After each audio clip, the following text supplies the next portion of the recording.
Hello, everybody. Welcome back to the Dice Cult for episode 221 of On the Backs of Gods. I am your DM, Jillian. We have our players here today, same as always. We have Kyle, Matt, Katie, Josh, and Greg.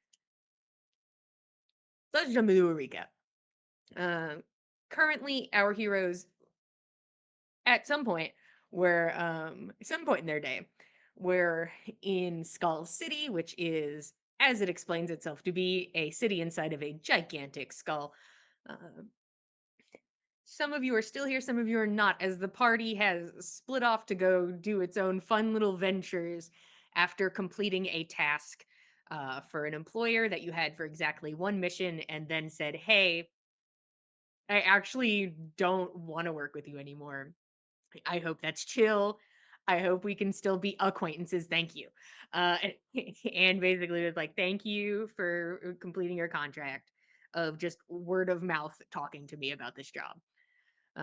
But you guys are like, "Hey, I guess we can go work on some other stuff." So uh, Nyx, Roshan, and Keld are still in Skull City.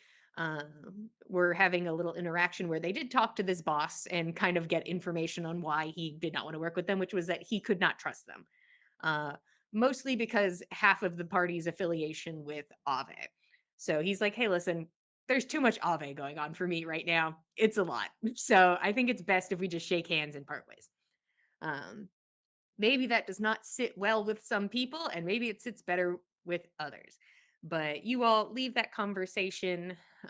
You have a quick one with Rose, who is Roshan's sister. She ends up passing out and begins to fall over a ledge in Skull City, as it is just a skull full of bridges.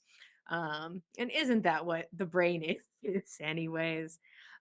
She falls. You guys are able to save her and escort her back to her home.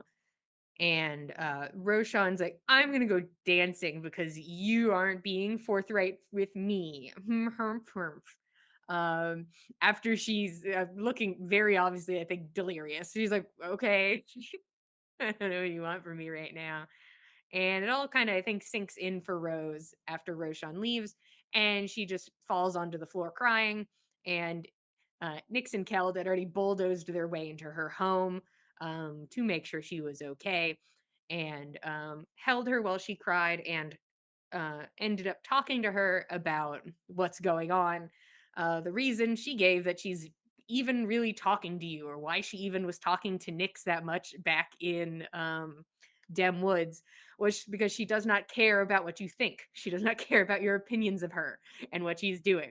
So it is easier to talk to somebody who it doesn't seem as weighted. So she's like, "Sure, why not? Here's some info." She doesn't care what you think, but she seems to care a lot about what Roshan thinks. Um, but it seems that there is some sort of ritual she is waiting to complete, or some sort of task related to a side project she is working on, a side project she's working on. And currently she is in the process of dying. Maybe has a month or so left, she thinks. Um, but she believes that she can accomplish this goal before that happens, so she doesn't have to like do any life-saving measures beforehand, even though she thinks she could, that there are a couple things she could do to make, like, to add to her longevity. Um, but does not really want to waste time and resources on that currently.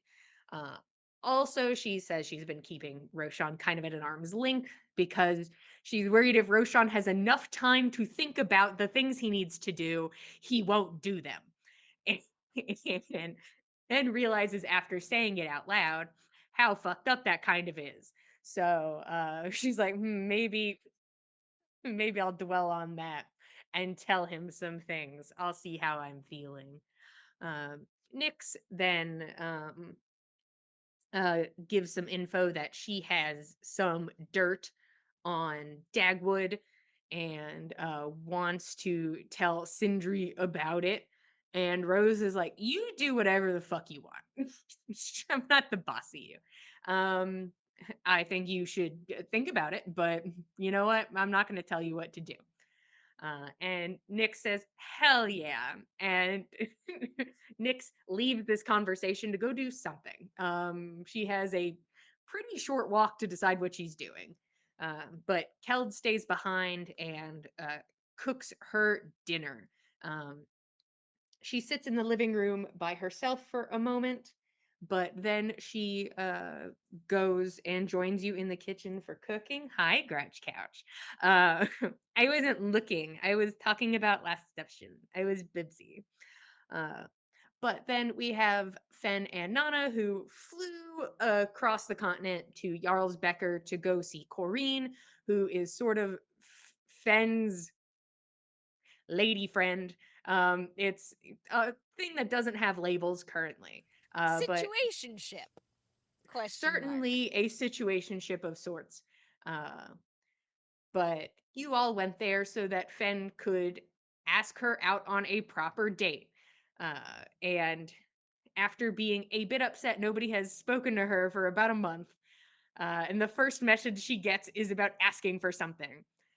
She seems to soften a bit and is like, sure, we can go somewhere, but can I pick the place?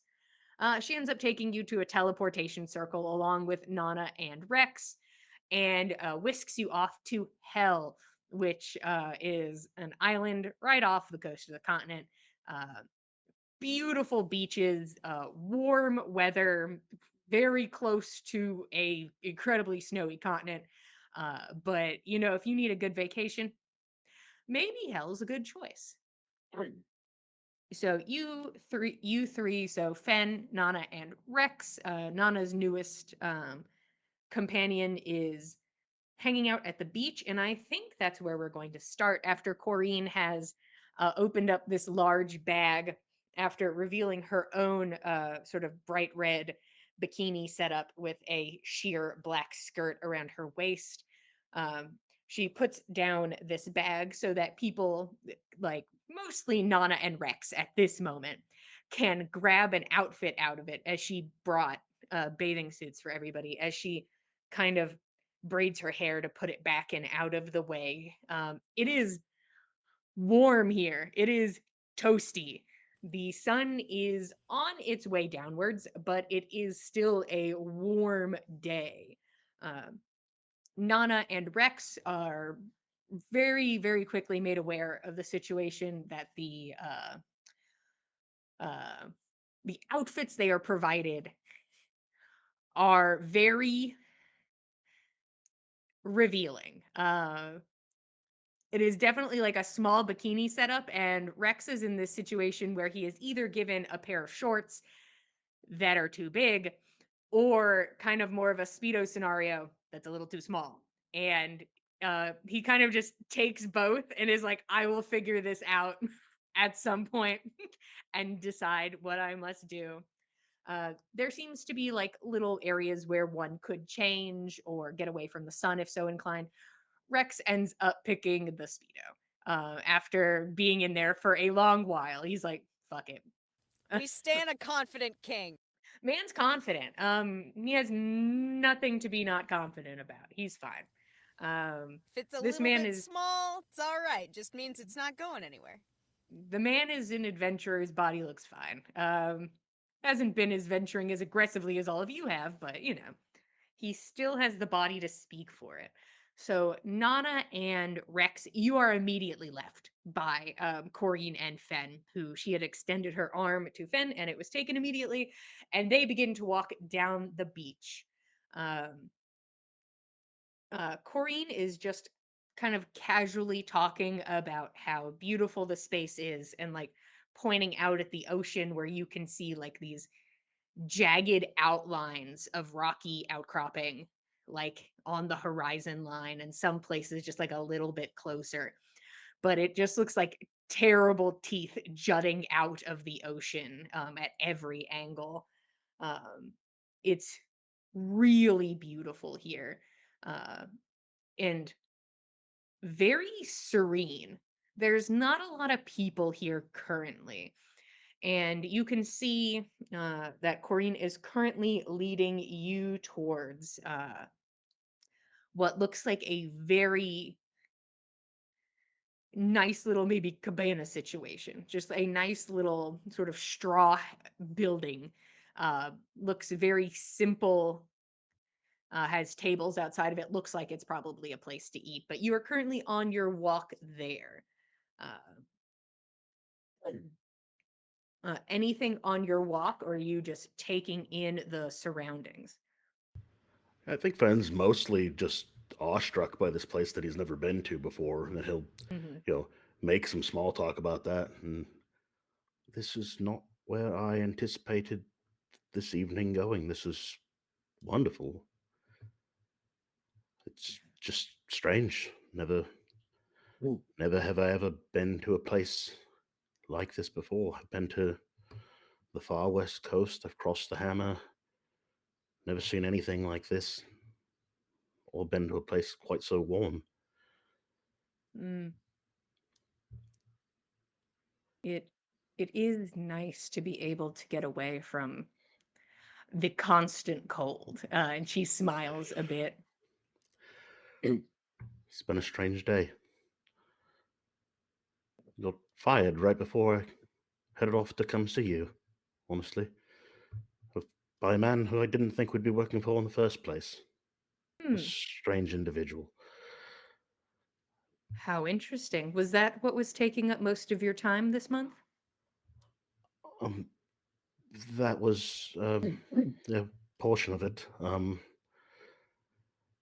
Good portion of it was attempting to help Nyx as well. I Hmm. owed her. Um, let her down once before, and she still helped me nonetheless. And he'll gesture at his hand that he has again. So had to do some work on her behalf to try and sort of make it up for her. I'm sorry, has it been a whole month since we spoke? That wasn't my intention. Hmm. I would say currently we are a bit at a little over a month, if I'm counting. I apologize for that. Um, I'm a bit more mobile than I used to be. Hopefully, I can start visiting more often. I don't have the same abilities that Roshan has to send messages, but um, and not always the means to pay to have a message sent either. But I can try to be better about that. I didn't mean to At make you wait for a worst, month.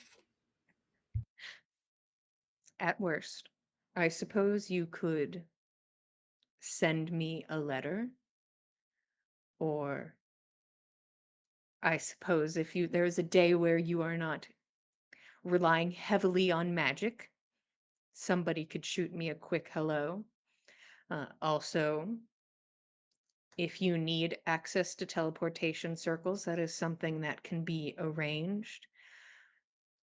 This shouldn't happen again. And she smiles. I'll make sure that it doesn't. Again, I apologize. I accept your apology and you are forgiven. She sort of straightens back up and leads you into this area. You can see that the restaurant, there are some people like meandering about the beach and having and doing beach activities. Just insert your favorite beach activity that's occurring. Um, if you got one, it's here. Canonically, all beach activities are canon. Um, Can but I tell you hmm, what I've been thinking of just this whole time? please. I keep thinking of Kareem leading Fen off to like the secluded part of the beach where the sign says like nudity allowed, and then Kareem reading it and then just looking at Fen expectantly. Well, I know you can read. I know you're capable. Uh, Fen has never been shy before. Ben's like, whatever. Take a page out of the Tordric book. Hey, Hey, listen, you as a group are not the most, I think, in general, shy about nudity, depending. But Depends. she leads you into this restaurant area where you are the only people currently intending on dining, and leads you to a seat on the outside portion so that you have a view of the water and the setting sun. And if you do not stop her, she is ordering for you. I don't think Fen would have a problem with somebody ordering on his behalf. Perfect. Because she immediately just starts doing it. And begins going through and talking. I wouldn't say excitedly, but just seems to be a big fan of like the varieties of fruit here. That seems to be a big thing for Hell, is that it seems to have many an astounding fruit. Uh, Meanwhile, across the beach, uh, Rex comes out in his speedo situation and sort of like looks at it and he's like, "Okay, Looks good. Nana is, I think, similarly in a swimsuit that perhaps is a bit smaller than she was anticipating wearing in any situation. But yeah." The thing is, it she's fits perfectly, but it is very small. Like it fits. mm, It was made to be very revealing. Uh, okay. Yep. All right. It's she can see that that was the intent. So she's rolling with it. She kind of has about the same energy as Rex, I think, where it's like, yep, that's just what it's designed to do. And we're here. the bits are covered, and I will Yes. accept that that is the minimum, Yep. and the maximum. Yes. Uh, It is very hot. Uh, out of curiosity, of any of what went on between Fen and Kareen at all after they split off from Nana and Rex, was there any of it where Nana was able to like watch them interact, like eyeball body language expressions, see how things are going? no. Okay. I dwelled on it for a moment. Mm-hmm. It is the shake of Corrine's ass as she walks is Yeah. basically all you got. Yeah. Yeah. Yeah. Yeah, that's fine. I don't think it escapes Rex that Nana is kind of looking around a little bit, a bit distracted, but brushes it off and asks, right, well, I'm not sure if you've had opportunity to travel here before. I certainly have not myself. Uh, I have never been to Hell. I've I've swam in lakes. Mm. Um, I've seen some coastlines, but I've never really been at the ocean casually. I've been at the ocean, casually. I'm not certain I could, not certain I could honestly categorize most of my interactions with the ocean under, casual as a type of interaction. Uh, there was... No. No, I think this is, this is fine. This is interesting. It's certainly warm enough that I wouldn't mind at least sitting in the shallows for a little bit. Sure, I was just about to ask what you wanted to do, so I'm Uh, up for whatever, I suppose. I had no idea we were coming here, and I've no idea what there is to do, but at the very least, it's hot enough that I want to cool off for a little while, so that seems like a good place to start. Um, like as you get to the water's edge, he stops you and he like takes out this jar and he's like, Mm. this was in the bag and it had a note next to me that said please use, and kind of like dips into this kind of like really viscous oil Mm. and like goes ahead and starts like putting it on you. Oh, um interesting. because I think you and Rex would die immediately Yeah. in the Yeah. hell sun. Yeah. So so um Yeah, you we would both start take a moment. pinkifying pretty quick. Yeah, you both get sunscreened up and then Mhm. can go wade a bit in the shallows. You can see that there are people, it Mm. looks like, out in the water. There's some fishing taking place. Uh, there is also just people swimming in general. And also, there are people that are, it looks like on wooden boards Hmm. and like moving with the waves on them. Incredible. I wonder. That probably is a lot harder than it looks. I saw a stall that was selling these wooden planks, so. Hmm. That's tempting. That's tempting. For the moment, I'm actually very comfortable, so I don't mind staying, but that's something I think I'll have a look at in a little while. What about you? Ever fancied, riding on a board? Um, I've considered perhaps on a mountain. Hmm. You know. Yeah, yeah. Uh, a snowy mountain probably would be pretty perfect.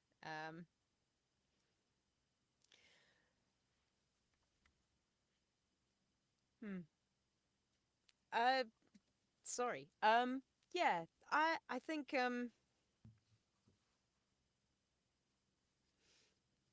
I think Nana keeps like kind of distractedly glancing over her shoulder, like she is looking around to see if she can catch sight of Fen or Kareen. It's just a general like periodic check. It is not continuous.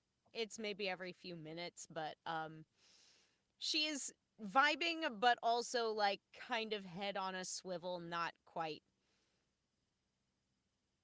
at rest. Give me a perception check. Yeah. Yeah. Dee, dee, dee, dee, ooh, lovely. Okay. All right. On the dice. On the dice, it's a 14 plus 14 is 28. You know where Fen and Corrine are. Mm-hmm. They are blurry little dots on the horizon. You know, they are not Oh, close. I see. So you know Okay. where they are. There's nothing to be gained from where you are. Got it. Okay. Well, if nothing else, she's a little more relaxed, at least like having eyes on where they are. She seems fine with that. Kind of like after a while, small talk with Rex, I think she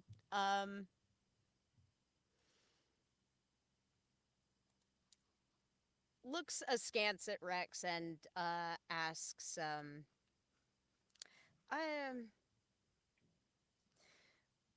I don't suppose you might be willing to give a little bit of advice? I I told you I only have so much, so I suppose you could start cashing in now. Um, hopefully this will be a little bit more your speed. It's more interpersonal than cosmic. Mm. I imagine with three daughters, you've some experience. Um, let's see. for the sake of argument, let's call my friend Fern. And Fern, I've known since we were kids, inseparable practically, and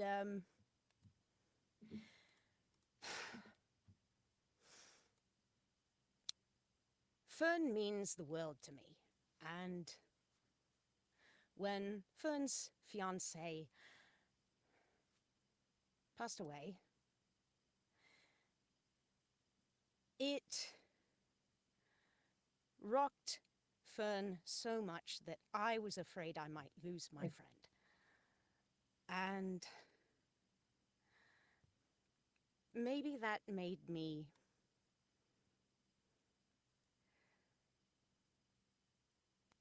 overreactive or overprotective. I don't know, but my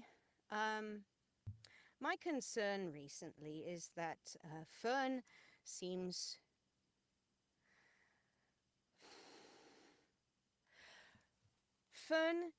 to be doing well in a new relationship, and I want to hope that this is good for Fern and a sign that she's healing and finding someone who does for her what her last great love promised to do. But my concern is that the person that Fern is seeing is someone who has a history of manipulating people and using magic as coercion.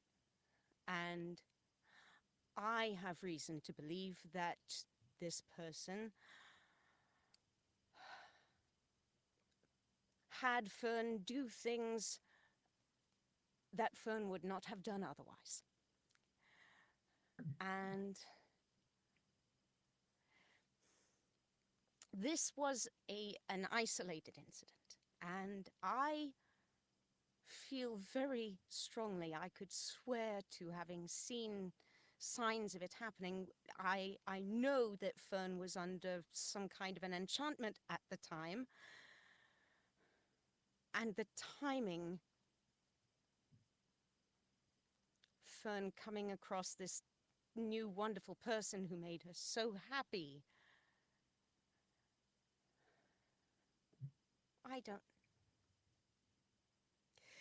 When I tried to talk to Fern about it,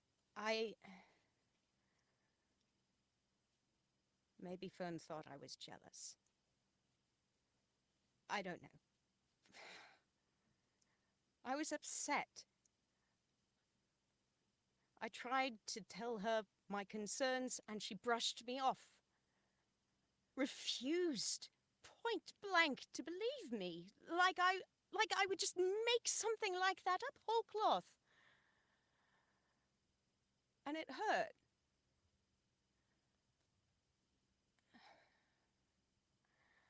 So I'm stuck now, feeling like I've got to watch out for Fern and hope that what I saw wasn't what I saw, and that this person won't live up to their reputation and hurt my friend. And I'm worried that I've already been poor enough a friend, and I don't know what to do.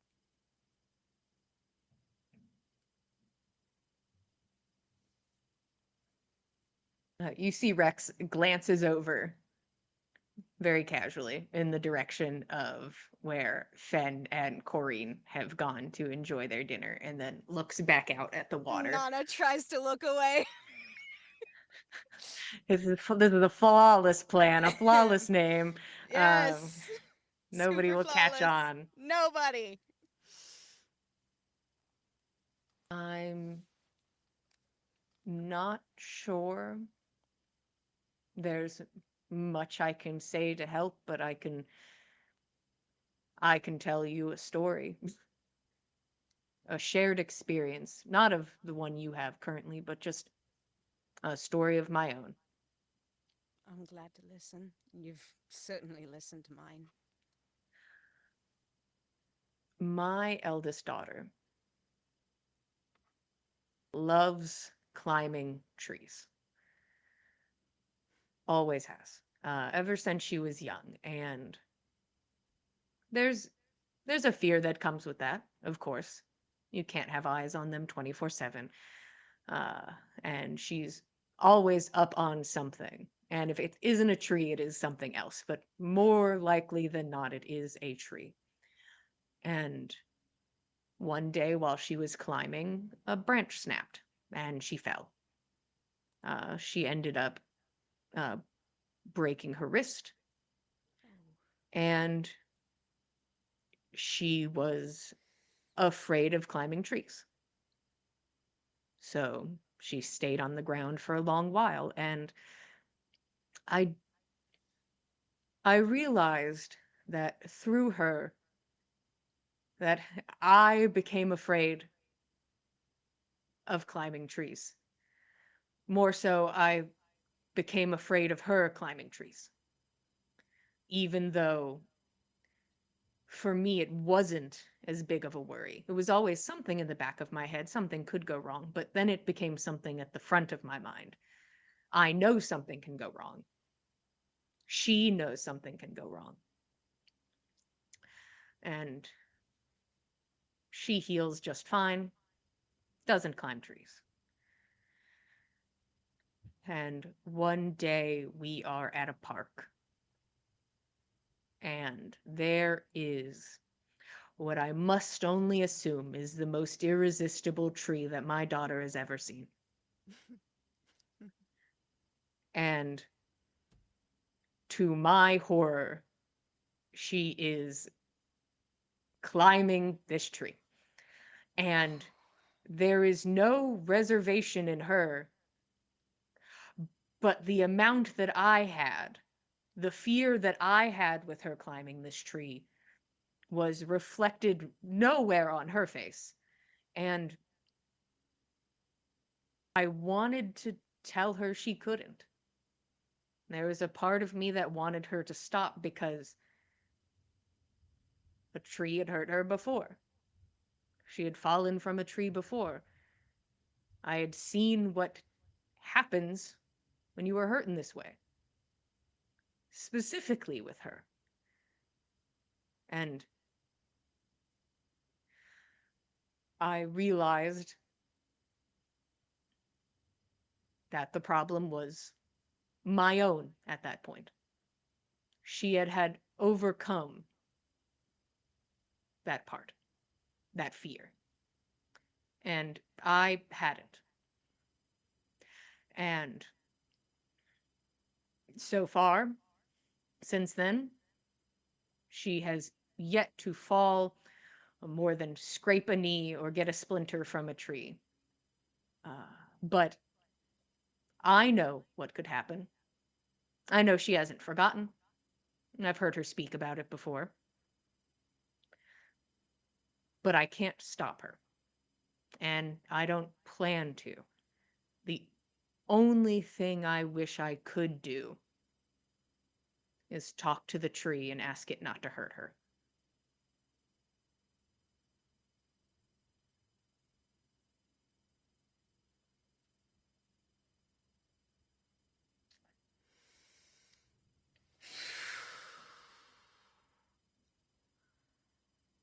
Uh,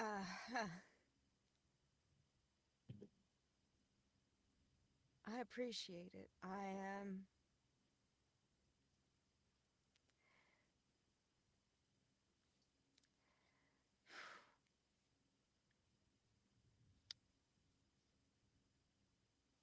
If you could talk to such a tree, Mm.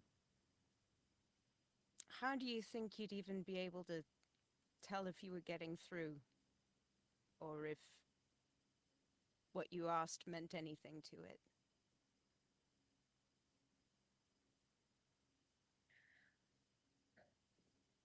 I think you could ask that for anything. Some things are truthful, some aren't, and sometimes it's not on purpose. Sometimes people don't know. I could ask a tree to be kind, and if it could reply and respond, of course I would not hurt her, but it does not know it has a weak branch. This is unavoidable if she wishes to climb trees.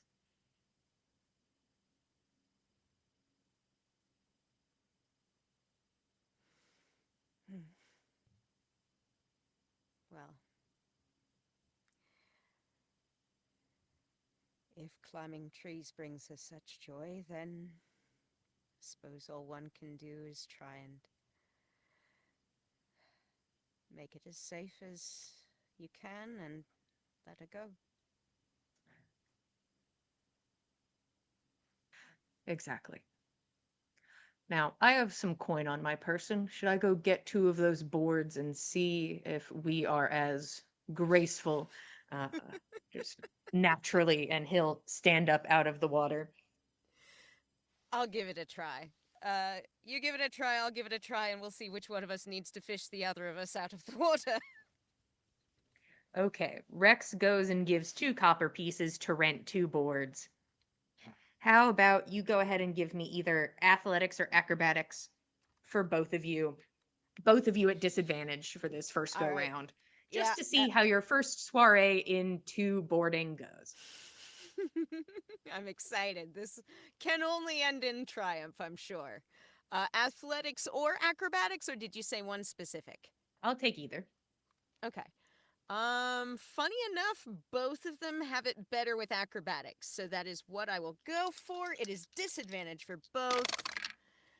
First one, worst one. Ooh, pretty high for Nana. She got 24 for the worst roll.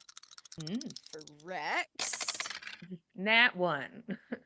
shockingly, no. His was actually higher on the dice for his lesser Hell yeah. than hers. Hit totals up to 21. Both of you immediately eat shit. That is Yes. unavoidable. Yep. It is constantly falling into the water and then having to go try and retrieve your board as it is shunted away from you. But Mm-hmm. it doesn't feel embarrassing, and you are able to, at minimum, balance on the board at times. There are times where you are able Yeah. to like physically stand up on it and it's like, wow, look at me. But like the longest you get is like a solid 5 seconds of standing, Yeah. and then Yeah. it is back in the water. But both of you, there is no injury, and you guys are able to board a little bit. You can see that people have kind of stopped boarding and they're sitting on their boards and like watching, kind of like good, good show. Uh, Meanwhile, while Nana and Rex eat water, Mm-hmm. food and drinks are brought out to Fen and Corrine's table. It is an array of fruits, some fresh, some grilled, some of it containing the other food. It is just a table full of beautiful colors and smells that is out and arranged for you. Um, and the waiter disappears from existence. Like it's like he arrives, he gives you your things, and then he does not come back unless a drink is empty. He is just gone. Uh, but Corrine is happy to start eating and drinking and kind of just taking in the scenery. So you said you were working with a strange employer. Oh, it was Sindri. Hmm. I can't fathom why he would want to employ us in the first place, or why we were to go along with it. Did you know the man has Valkyrie robots in his basement? How A whole collection of interesting. them. It, and apparently so out of sight, out of mind, we actually had to go to make sure that the one that we destroyed in the woods wasn't one of his that was released. Different plane of existence, I suppose. I'm not sure how people live a lifestyle like that. Uh, I didn't know Valkyrie robots existed until we fought one. And this Mm. man has a whole collection. Well, his father was associated with the Valkyries, but it's interesting to know that there's just a fun little collection of uh, Valkyrie constructs that one could have access to. He's got them kind of on display up on pedestals, locked away, where he keeps who knows what. It's actually got an acquaintance of ours locked away down there against her will, presumably. Hmm. We haven't freed her yet either. I'm not sure what we're doing. How interesting. Sindri is an eccentric type, but not in the same way as a lot of my acquaintances. Um, Sindri is one of the most innovative and brilliant minds on the continent. And I am very invested in seeing where that goes in general. Um, do I think innovation sometimes can take a unfortunate turn in places? Yes.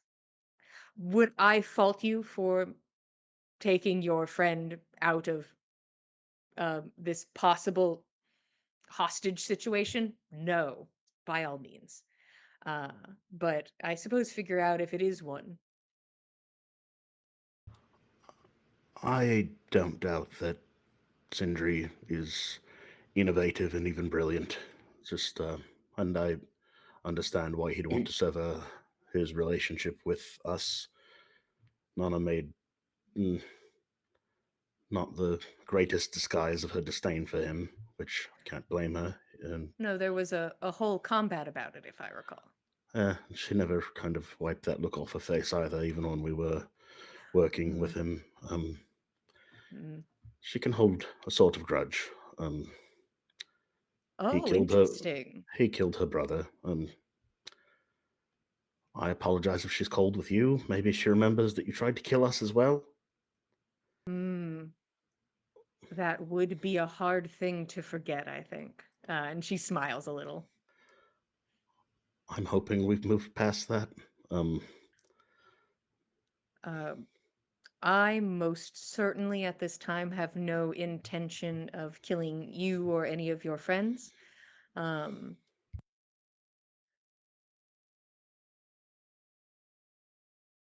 mm, I was I didn't trying to mean think for that. of Didn't mean for that to for sound insulting. no, no, no, no, no. I don't think it is. I have shown myself to be capable of such. Um, that was a choice made for a particular outcome, and I received that particular outcome. Do I feel bad about it? In the sense of that, as I consider you all friends to some degree, I am upset that it still lingers, but I don't think I should just be forgiven for it. But if people are feeling forgiving, by all means. You've shown us nothing but the highest degree of grace and hospitality and generosity since we've actually met you. So, as Mm. far as I'm Uh, concerned, we are forgiven, but some, again, slower to trust. and that is perfectly fine, and I will hold no grudge of my own against that. Messy situation. Terrible way to be introduced. But hopefully, I can continue to make up for that.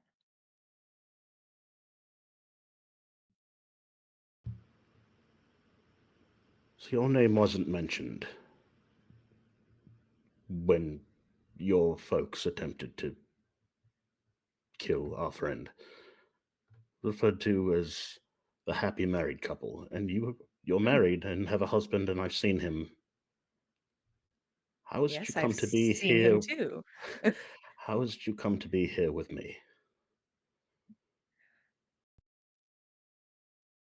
And I just think there's like she's had a pretty like just like soft, genuine smile throughout this. And this one sort of twists up a little bit. Like this goes more into a bit of a smirk territory. Um, well, I suppose I'll be candid. I am married, and there are many benefits to my marriage. And one of those is love. I care deeply for Otis, and I'll tell you why. I have been hounded, I suppose is a good word. I have been hounded for most of my life by those who are infatuated, by those who wish to share words and drinks and time with me.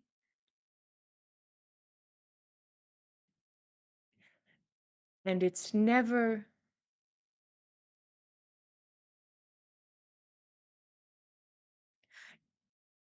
always for something, right?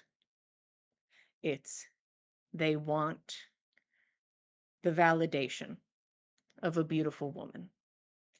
They want my connections. They want my body. And I performed a show once, and Otis was there, and he approached me, and he told me that the music was beautiful. And I thanked him as I thank everyone, and was a bit short. And he told me to have a lovely evening, and he left. He just wanted to tell me that the music was nice.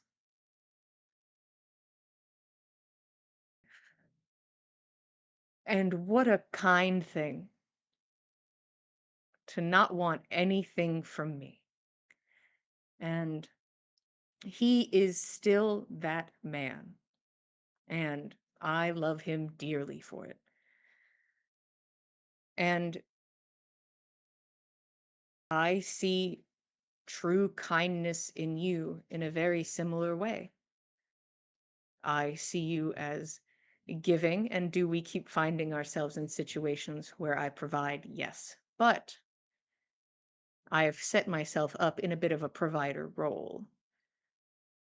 I think you would be content with just my company and nothing more. And I believe that truly.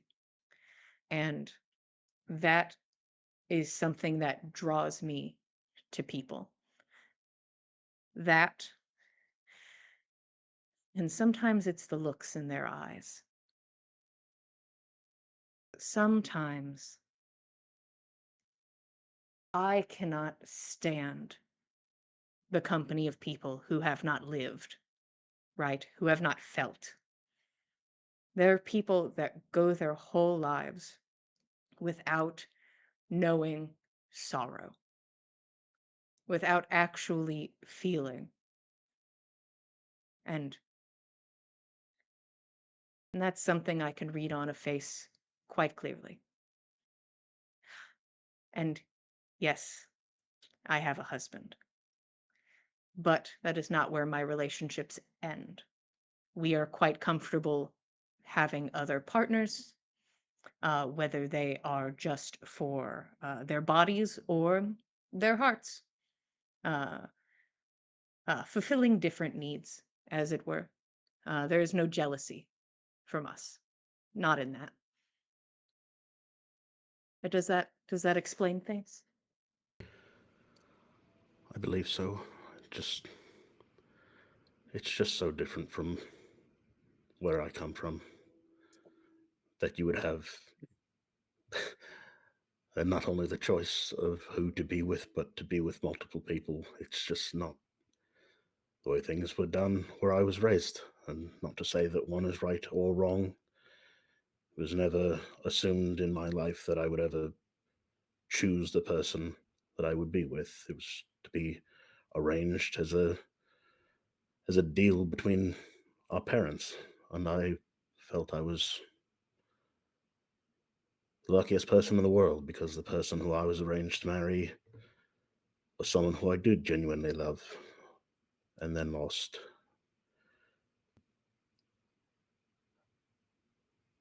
I haven't talked about it in a while with anyone, and don't mean to burden you with it either. I can tell I've already been too deep in this conversation with you. You can see that dating is not a thing I've done in my life. The extent I know about picking up a girl is keep your back straight, lift with your knees.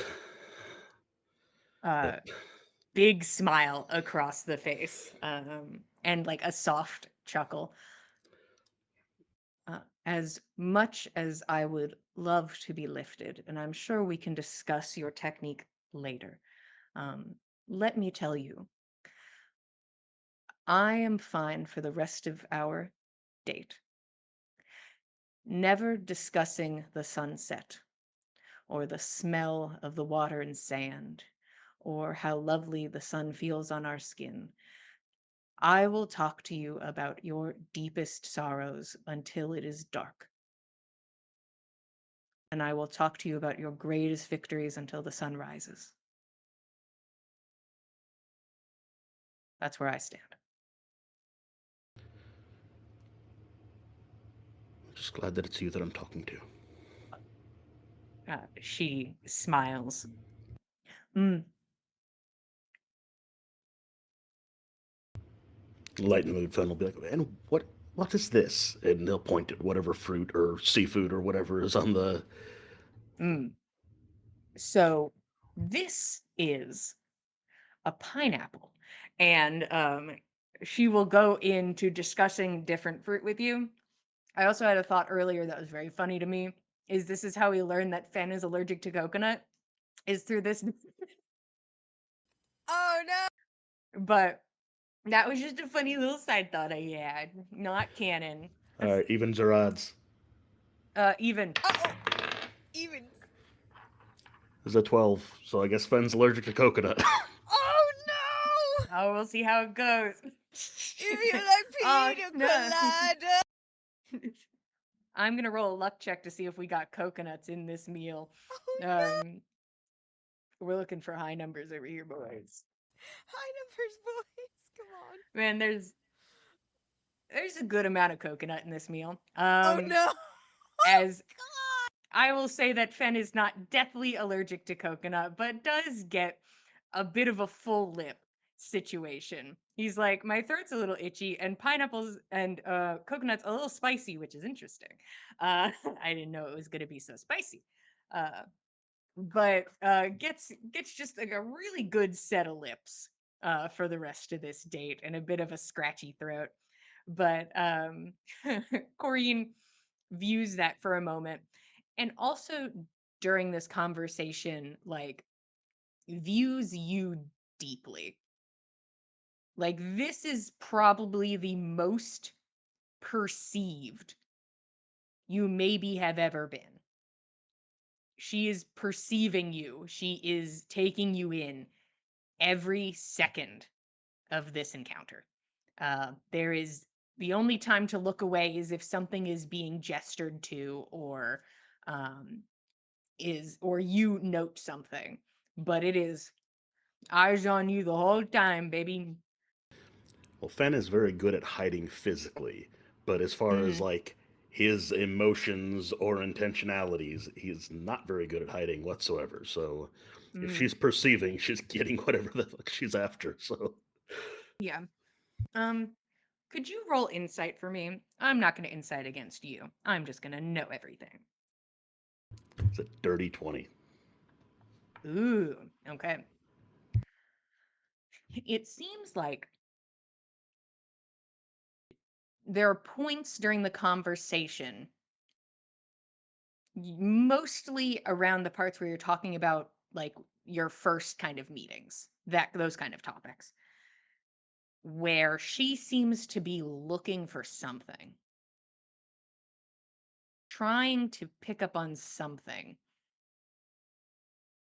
And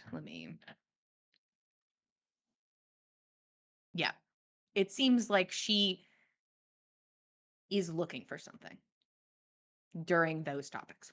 That's all. And you said those were focused on our Around your first meetings. first meeting when we were at the Yeah. Song and Siren and she was playing, or Yeah, mostly around Okay. that, or if the party is brought up, those topics seem like she is viewing you intensely with like a purpose. okay. I don't think Fen knows what to do with that, so Yeah. it's kind of It's like, file it away good. in his yeah. Neat, thank I you. am also nostalgic for that. I too am seeking something, stares at her intently. I mean, hi. How are you, ma'am? Um, but the both of you continue your dinner, and dessert is brought out, uh, while Nana and Rex crash amongst the waves, and we fly across the ocean and back to the other side of the continent, where Nyx is walking intently across a bridge with information chomping at the bit, and that's where we're going to take our break. Uh, Thank you for being here. How about you go get a snack Wee. and a drink, and we'll be back in 10 minutes. Thank you, 10.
Hello, everybody. Welcome back to the Dice Club for episode 221 of On the Backs of Gods. We just took our 10-minute break. Nana and Fen are at the beach, and everybody else is back in Skull City. Nobody's really cold. Everybody's kind of in a vaguely warm place, either because they are on a tropical island or because they are inside of a skull that generates its own heat. Either way, Nyx is who we are focusing on now, who has just left Rose's home and is stomping across the bridge in the direction, I suppose, of Sindri's home. Nyx, can you tell me what's going through your head? Can you tell me what would, if we just took a peek in there, what are we doing? It's just a lot of circling through. Mhm. Okay, Rose said that it was okay for me to choose if I tell him this information, but also nobody in our group has seemed to care about this information, and we've known it for months, and they haven't gone after this after I specifically told them about it. And I don't think any of them are on this plan anymore, so why wouldn't I go share this information that we're not going to use? So why shouldn't she share it? And why wouldn't we want to be his friend? He's a great guy and her sort of kind of father-in-law, so she needs to be on good terms with him anyway. But also, what if Dagwood hates her more and then tries to kill her as well as Russ? You know, it's bad. And also, what Yeah. if this kills her? Because it's not going to be a good look. Yeah, If the she thing shares is, you are aware that, like, Dagwood can't hurt some people because of a bond, an oath. You are very aware that one of those people is not Russ, and you can be even more aware that that is certainly not you. Yeah. That's kind of the gist of what's circling through her head, what she knows. And the fact that she lied to Rose about what she knows is also going in her head because Rose asked what it was, and Nyx 100% knew what those notes were. Mm-hmm. But also, she brought it up to multiple people, being her, somebody that works for Sindri, but is also close with the team, sort of. And Cull was there, and he didn't tell her not to share. So, Yeah, probably not the, like, if we're looking at this as outside viewing party Yeah. people, maybe not the most important people to ask. probably not, no. But those people are at the beach, and fuck them. Those people are, one, at the beach, or two, actively ignored their sister almost die. So, Yeah, you watched that, well, and you're like, actually, your opinion's off the table for this one, buddy. you don't get to choose. No choices for you. I am curious what everybody's choices would have been, but we don't get to know. You get to keep those opinions to yourself until this gets out there, and then maybe we get to hear about it. But Nyx, you can see Sindri's door. I think she takes a moment before she knocks, because that didn't go well. It was a bit anxious about going in, but we'll stop pacing eventually and knock on the door. Tattoos on her hand is very orange at the moment. And what does Yeah. orange mean? It's like the nervous one. I'll ask that basically anytime you say a color. Yeah. Hey, I I'll be have like- it pulled up. And I'll be like, and what does that mean? I should mark it on my papers, but I'll do that later. Hey, unless people know. Yeah. Does everybody have a mood ink booklet on them? They're like, everybody Hold pulls out their on. little booklets. What's she Hold doing? on. Nyx, you knock on the door. About 90 seconds pass. The longest 90 seconds of your life. Do you knock any other time in those 90 seconds? How long do you wait before knocking again?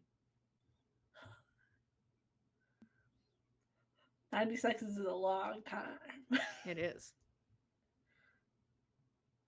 I don't think she would quite yet. I do think the pacing has returned in that amount of time.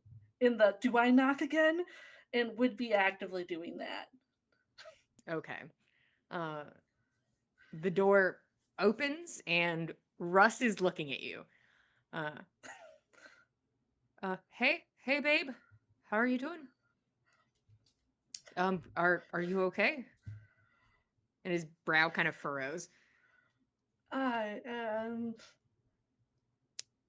yeah, no, I don't like how that went, and I wanted to talk to him about that because I didn't like it. I wanted to make it better. Sure, come in.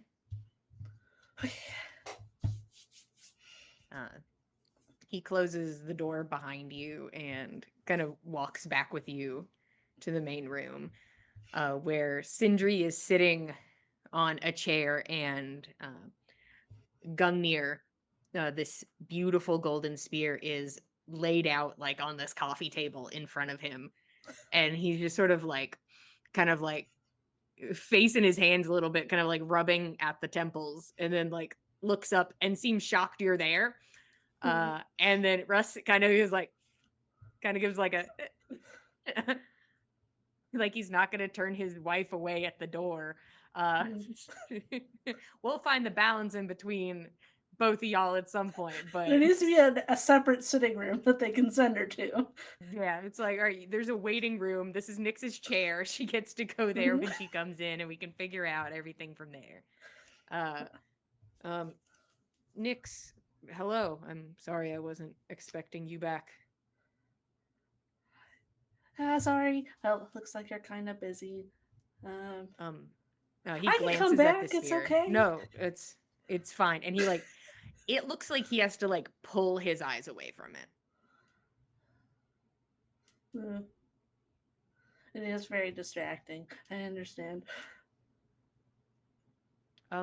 Please sit down, be comfortable. Yeah, okay. Is everything all right? I don't want to be kicked out. I don't like that you don't trust us, or that you don't trust me at least. But I want to fix it if I can.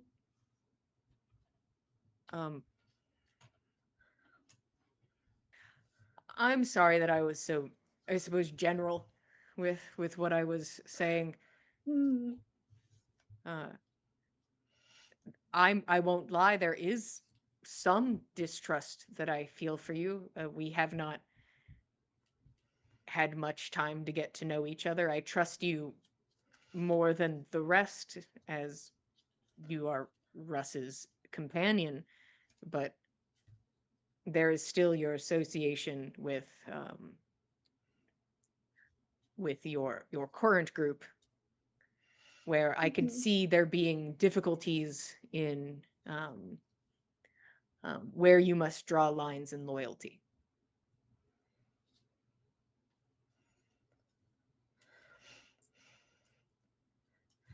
I do see that, but also I don't think, from what I know, so what I know is that they were doing that, like following this person that you don't like. I don't really know that much about him, but from what I know, we're not following anything that person was after, and that was part of why. So I know things, and well, I can't really say I know much, but I know something that I thought I could share with you, and maybe it would make things better. But then what if you think I'm lying?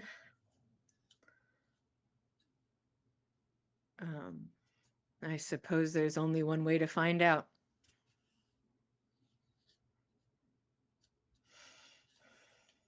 All right. Crazy idea. Could say no. I could like, so I don't know how this spear works. I could say like, I won't lie to you. If I touch this spear, I just say I won't lie to you. Then you would know. Would that make you more comfortable?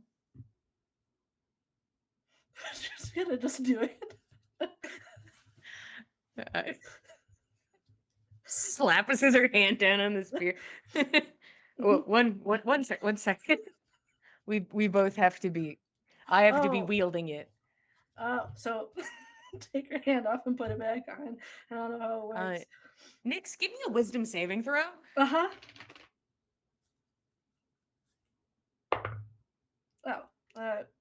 17? Yeah. 17? Yeah. Pretty low.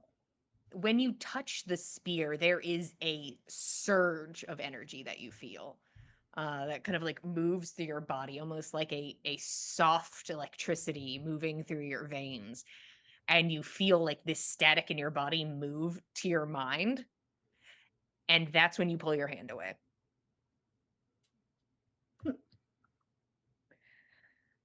And you see after he's like, I have to wield it, you see him stare at the spear for like a good moment before he like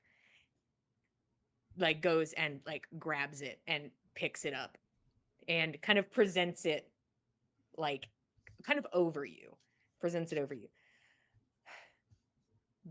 Do you swear an oath to me to tell me the truth in all words you speak?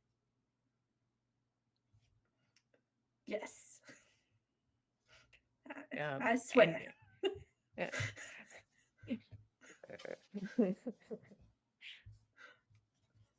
and- there is a palpable magical energy you become aware of during this. You're pretty sure this is magically binding, as is Mhm. established. So you're like, yeah, that sounds right. Okay. And he stares at the spear again for a moment. And then it like almost kind of like drops it hard down onto the table.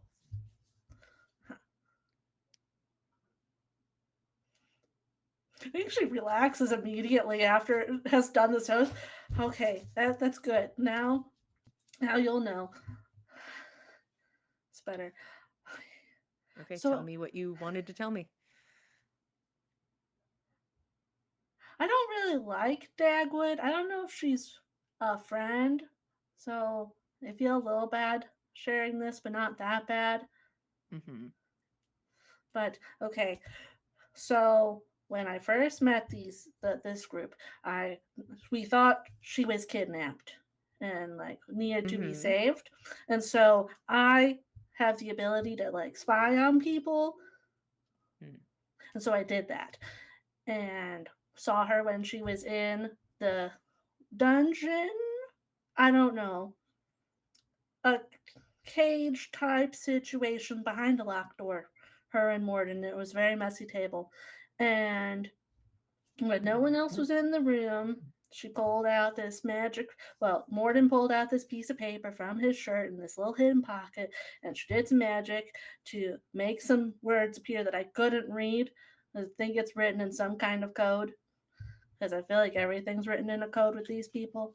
And from what I know, this secret piece of paper is supposed to be these extra notes from Ave about what his plan was or what they're going to do or supposed to do. And I feel like that's good information, things you would want to know. And that's what I had to share. Nix, I appreciate that greatly. Do you truly believe that your allies, the people you travel with, that they have no intention of following through with Ave's directives?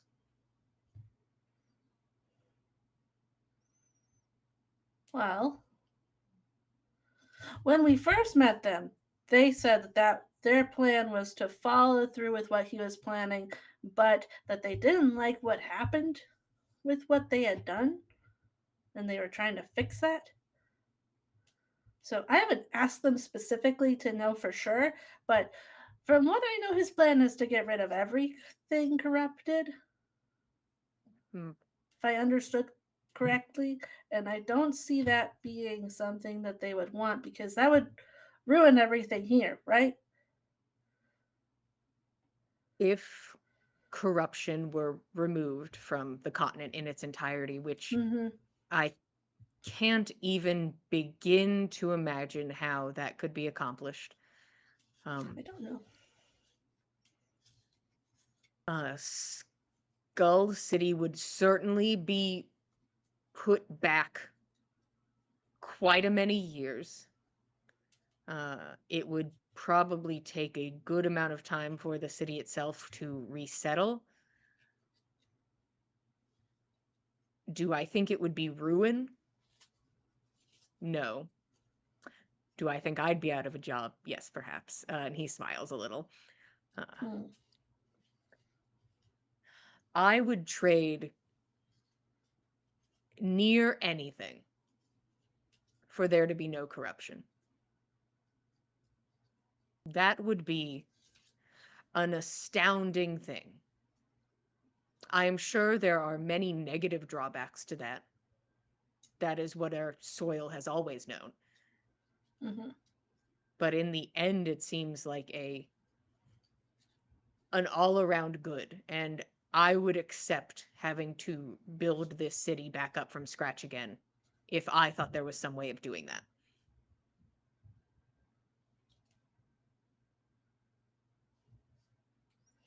So does that mean you don't think that's what this person's plan was? Is there N- something else? I'm saying that that could very much have been his intent, and his hubris does not shock me. I am saying I do not see how that is possible. But if you are implying that there are hidden papers that could explain how this is doable, then that is something I would be interested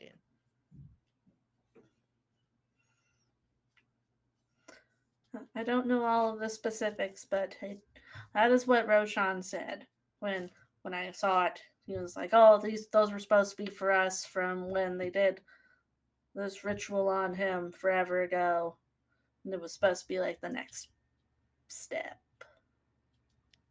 I see. And do you know anything else about that? Which part?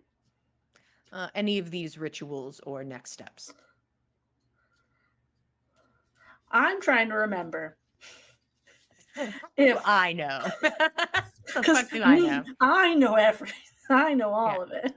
Hey guys, But- this is a little peek into the next campaign. We are Um, going to have a list. Everybody has their own list of secrets I know, and you all write mhm. down your secrets, and you keep track of what secrets you know. So we don't have this happen right here. Yeah, Everyone will have a nice. These are my secrets list. This is what I Because- know. that might be convenient. I know that when after Russ got real upset the first time, we all talked with him. You guys sat and talked us through everything that happened. And I don't recall something being stated as being left out. If nothing was I left out, believe then that you was know, correct. you know all of it. Yeah, Russ knows all of it. Russ may have already talked about some of this. Well, yeah. She'll share. She had no reason not to share. Hey, Russ already was there when they told us everything. That they did something with Ave's body where they drew on him a lot. And for the ritual, which involved burning him, and they got something at the temple to help with the ritual. I could probably ask Nana to reread this note that they got and get more information. It's been a couple months.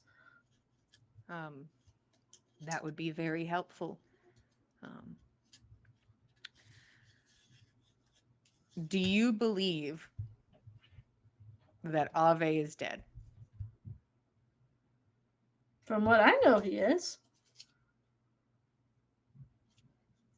Nix, I'm going to say, I'm not even going to make anybody roll for this. There is a paranoia in this particular question that has now been asked twice. Okay. Is there anything else you think I should know?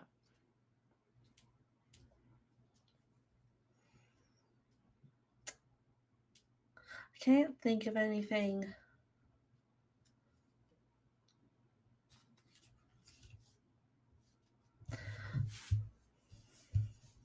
But I'd like to help if I can. One more question, and then perhaps we can see if there's ways to help. Um, do you think, Mm-hmm. and you can change this answer later, of course, Right. do you think I can trust your allies?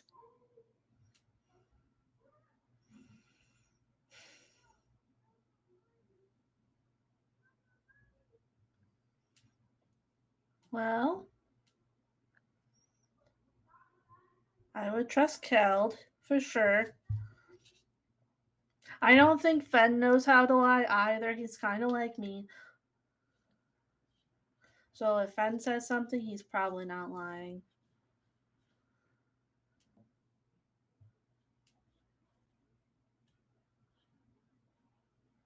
But the other two, no. At the moment, no. Okay. Thank you. Yeah. So here's my request, which, as all of my requests have been, you can say no to. I would prefer not to engage Dagwood directly. That is where I stand currently. I do not want a worse relationship between us, and the line between that is so incredibly thin. Mm. I do not want to send Russ down there to bulldoze his way in and just try to acquire these papers. I think he is capable of handling Dagwood, but I don't want to risk it. But you think these papers may be with Morden. Yeah, he has a secret pocket in his shirt. Well, if that is still the case, Mhm. perhaps this is something we could work with. Morden will not trust Russ. Morden is also able to leave the kiln as he sees fit. Normally, from what the guards have informed me, is that he usually leaves in the evenings to either get food or supplies for the next day. This is usually a nightly thing, most nights. Would you be interested in perhaps either through persuasion or subterfuge or sleight of hand, follow whatever you think is your best way of accomplishing this? I don't want any violence, but I want these papers. If you think there is a way that you can acquire them from Morden, I would be appreciative. And then, of course, after that, I would make sure that you do not have to interact with Dagwood. That's probably for the best. I can talk to Morden. I've talked to him a lot when I see him. He's very reasonable, Mm-hmm. which is shocking. It is shocking he keeps her company.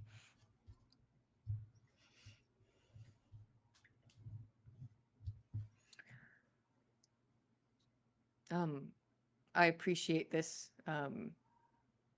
If you want to attempt tonight, I would be appreciative as well, to see if he wanders out.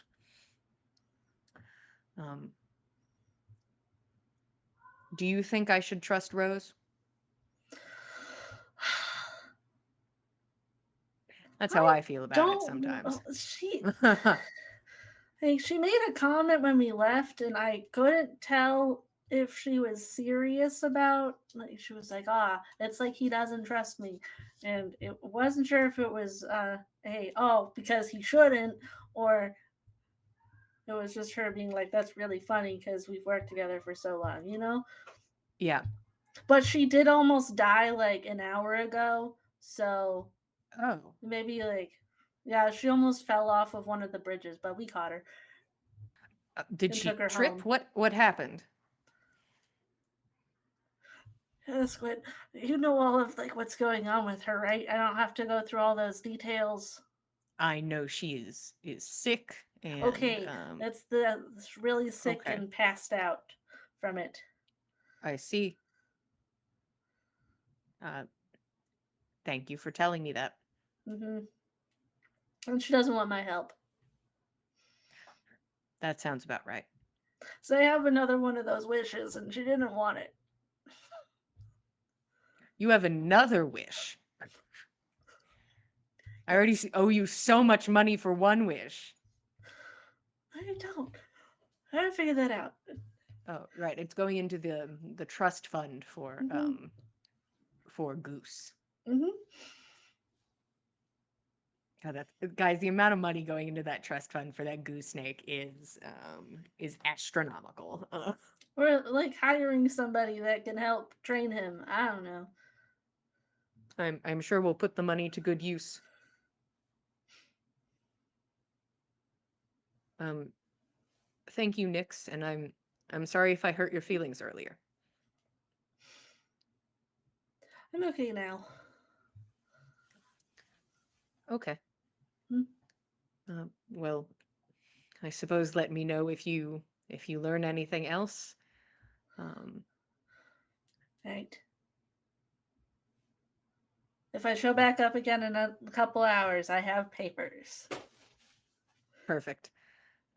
He will stand up and offer you a hug. She'll give a hug. Perfect.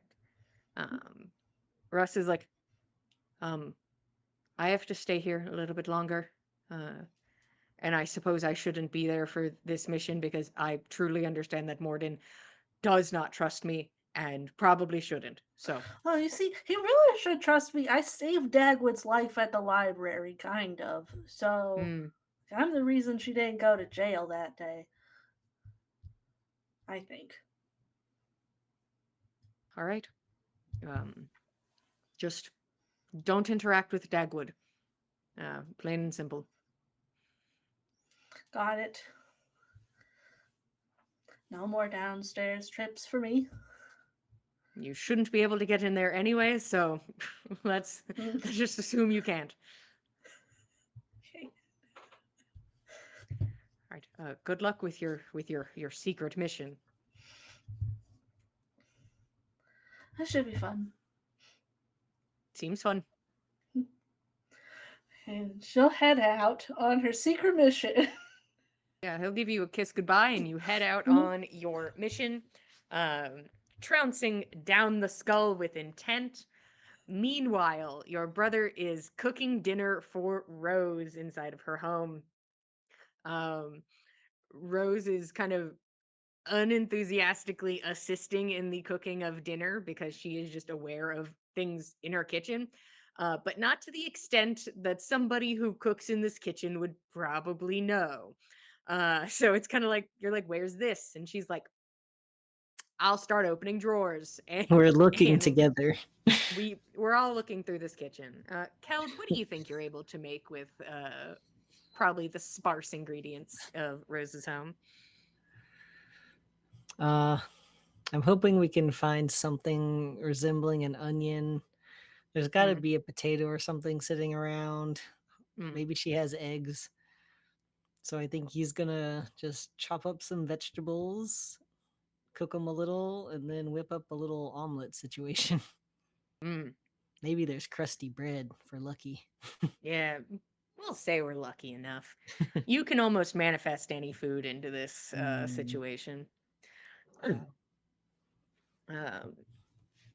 Little known Furbolg feature, you know. yeah, food manifest. Um, Hell yeah. Manifest roll. Manifest breakfast. man of breakfast. Anyway, no, it's not. I don't think it's working. Um, you rolling? Okay. My son was Huh? rolling. You rolling? Rose will slowly and quietly eat. Does not seem interested in starting conversation, Hmm. but will eat. That's a start. Mm. I think Keld will ramble a little bit, I guess. Hmm. Um,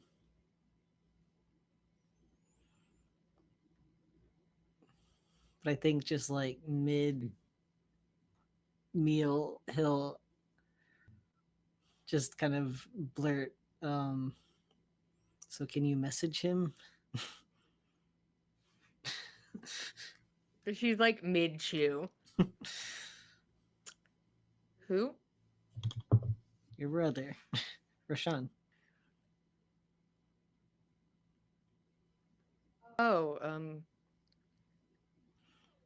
we can we could do that later. I don't know if we can though.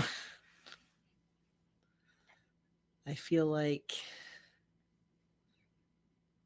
I mean, the day is already getting late.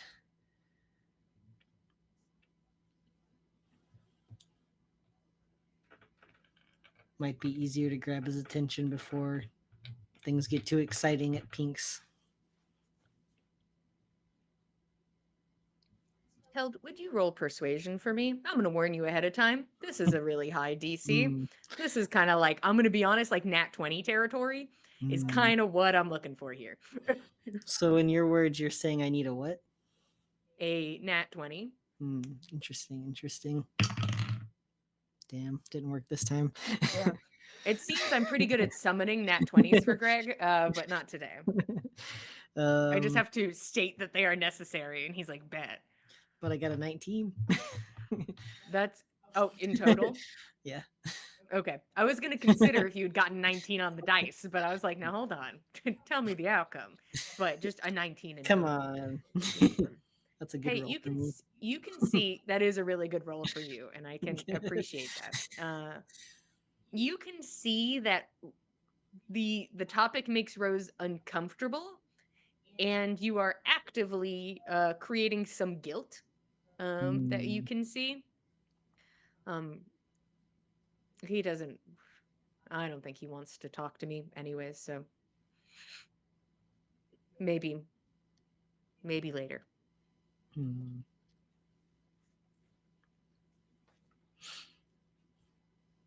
Can I ask, do you think time will change that?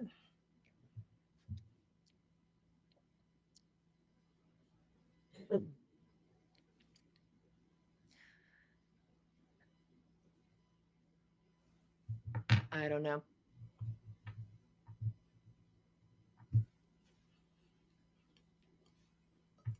I know.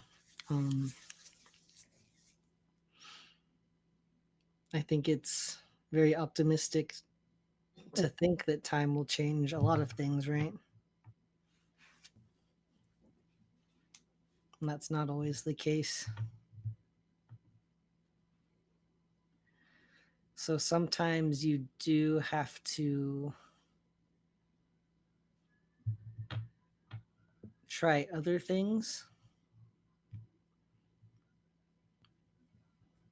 If time's not going to change something, sometimes other efforts can help.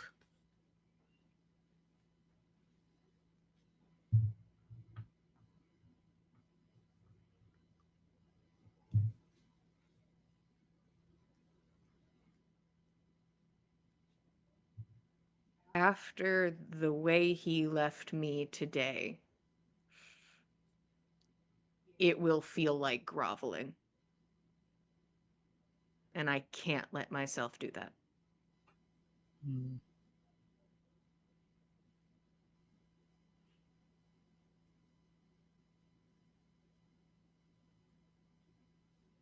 But I did like your speech, so if you can roll one more time and get me that nat 20, we will consider her sending the message.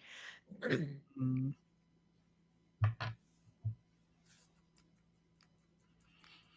One more time, convince Rose. Damn.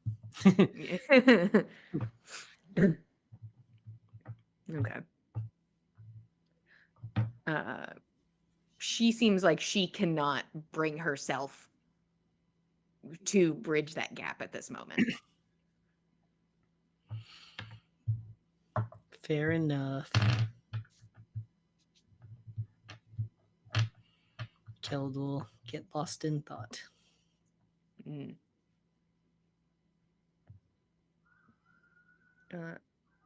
Anything else, Keld, as your meals kind of come to an end?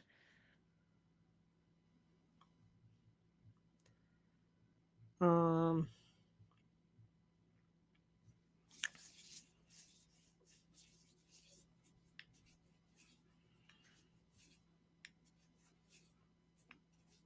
I think as they're done eating and stuff, he'll help clean up or whatever.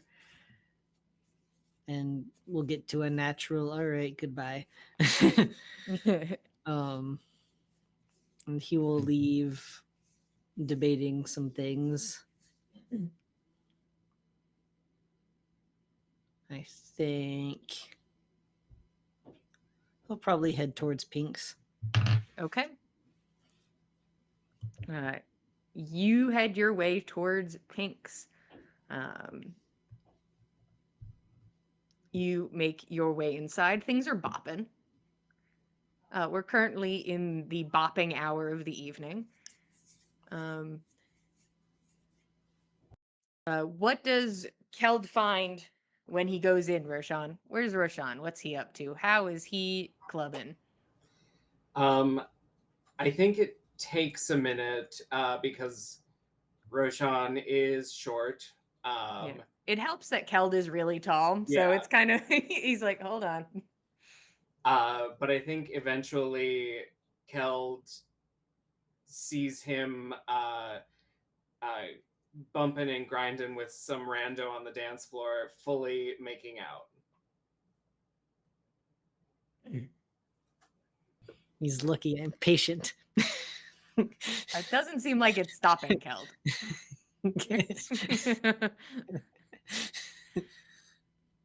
Keld will sort of, I think, just meander around the space looking for an opening. To grab best Roshan's opening- attention. You're probably gonna get is probably maybe like a gasp for air. That'll have to do. Yeah, what do you do with this short moment?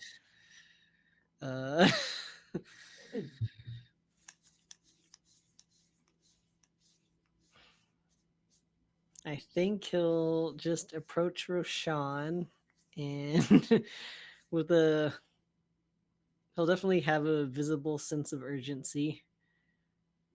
And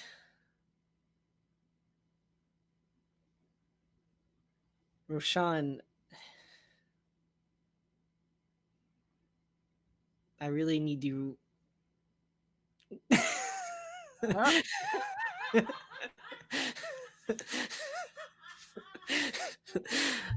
I can't finish that thought. No, it's perfect. That's all the thought you need. That's it. That's all you need. That's when somebody like bumps into Keld and it like kind of knocks the rest of the sentence out of his mouth. Roshan like pulls himself away from Rando and looks at Keld confused. What?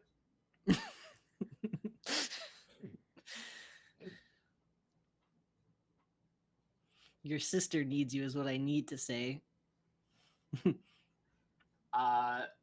That immediately sobers Roshan.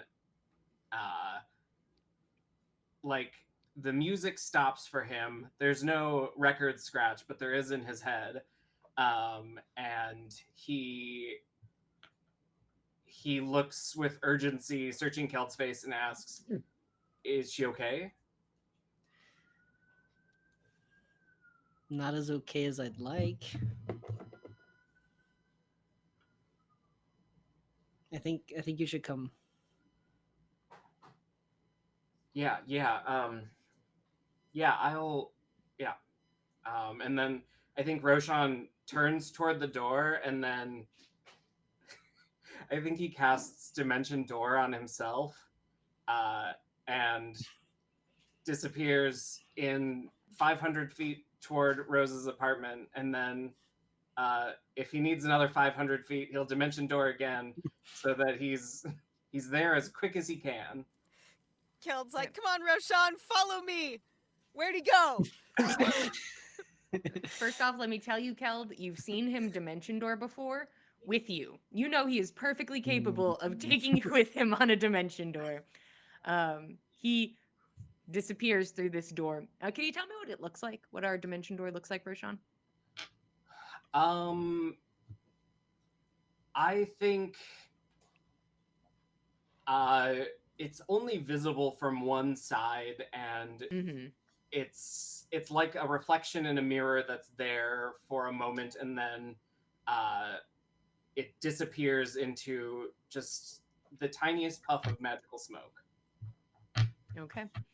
And I'll take 2 spell slots from you. That sounds like what I want. Keld, he disappears. This other person's just like, whoa. Whoa, crazy. It's urgent, so What think does Keld Keld do? will, Yeah. he takes a minute to, because I think his first thought would be like, is he running away again? But I think he just kind of seeing the manner that he left and that he didn't take him with him, I think he'll, even for just his own well-being or whatever, he'll just assume that Roshan is not running away from this and going to see Rose. Mhm. And just hold on to that little piece of optimism in the matter. And I think he will then just go try to catch up with Thor. She's still in town, right? Yeah. You begin to move outside, and you watch Nyx moving down the skull with purpose. What are you doing?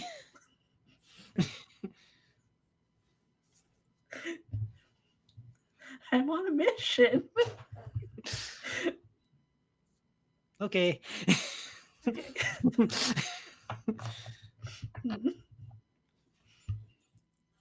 He will nod encouragingly.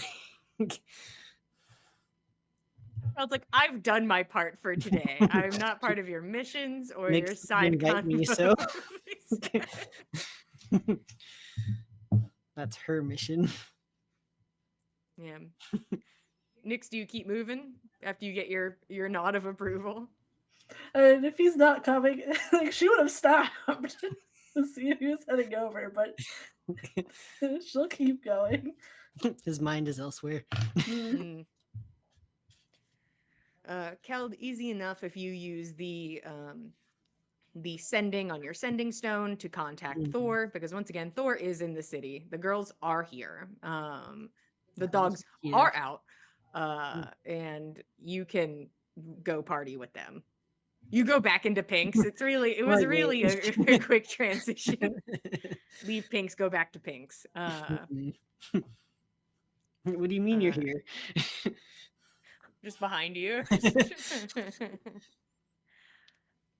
So yeah, you're able to party. Roshan, you get to Rose's door after 2 Dimension Doors. I think he's out of breath with. I mean, it's probably not just easy to cast spells.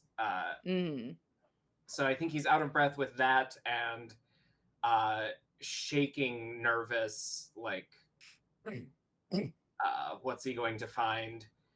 And after a few seconds, he gets up the pluck to knock on the door.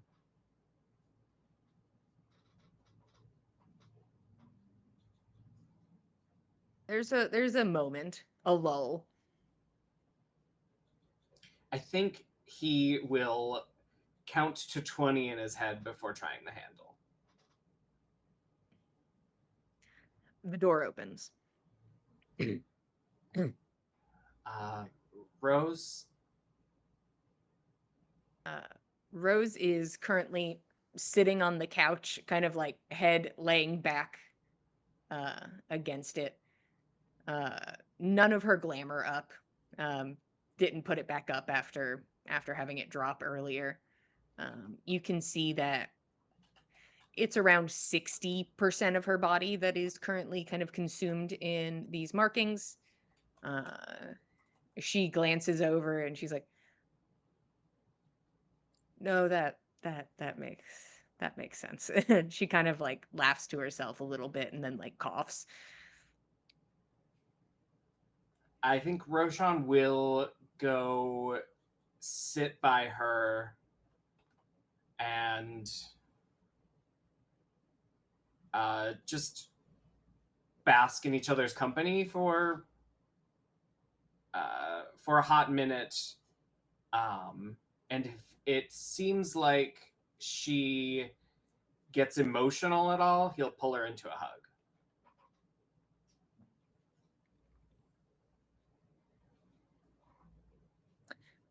I think you can tell it's the tightness of the jaw and like, swallowing and just kind of trying to hold in something that I think is palpable. Yeah, I think he'll just put an arm around her and pull her in close, and he'll say, "You don't have to tell me everything right now. We can take this slow. I'm just really worried about you, and not being able to do anything about it feels bad. So I hope there's some way I can help."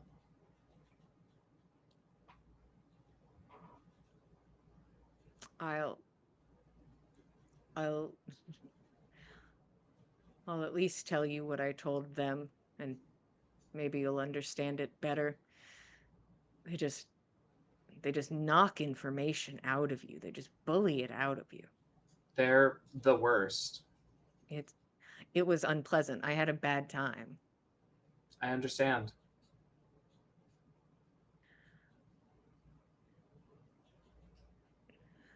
So I was telling them that there is a ritual that I think could possibly add to the amount of time that I have left. It is not a fix-all by any means, but currently that is not my focus. I don't see the point in using the time and the resources and energy for a ritual when I think I can accomplish my main goal in enough time and then deal with the aftermath then.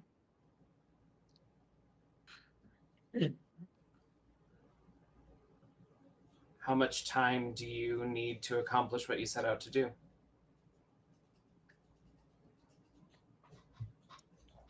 It depends. I feel very confident in many aspects of it. There are a couple more goalposts, as it were. But those are rapidly approaching, and I think I'm on track with everything. The big part of contention is us.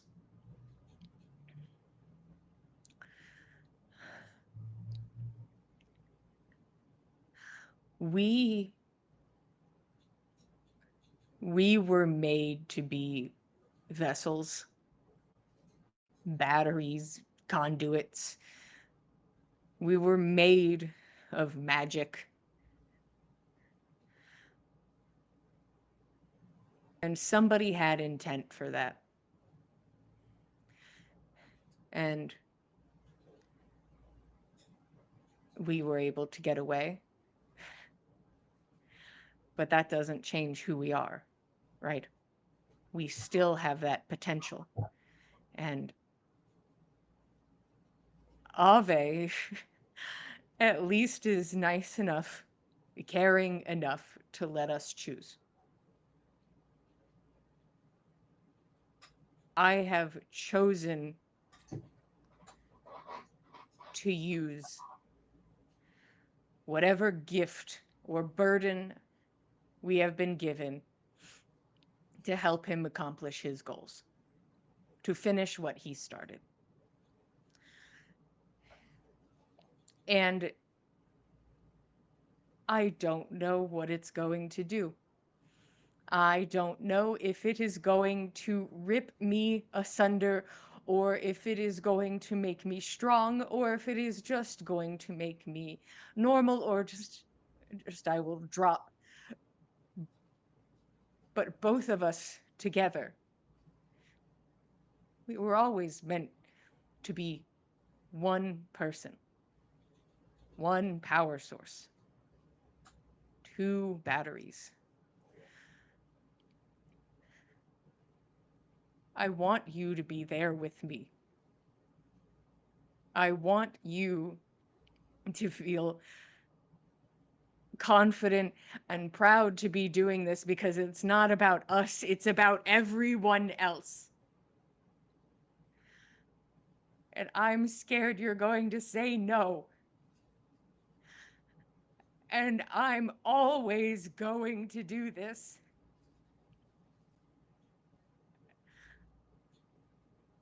And you're going to end up saying no.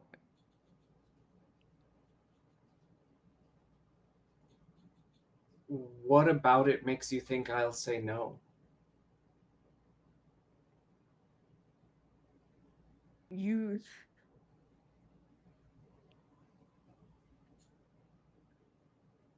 I don't know what attribute to say it is.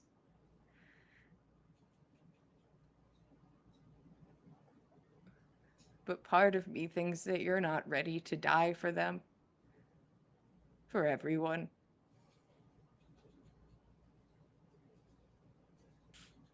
That easily might be the case. That it kills us.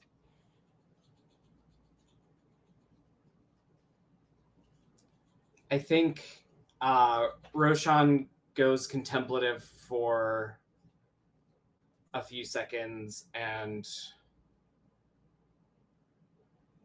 thinks about it again and says, I don't think it's healthy, but I think I've always been ready to die for Ave.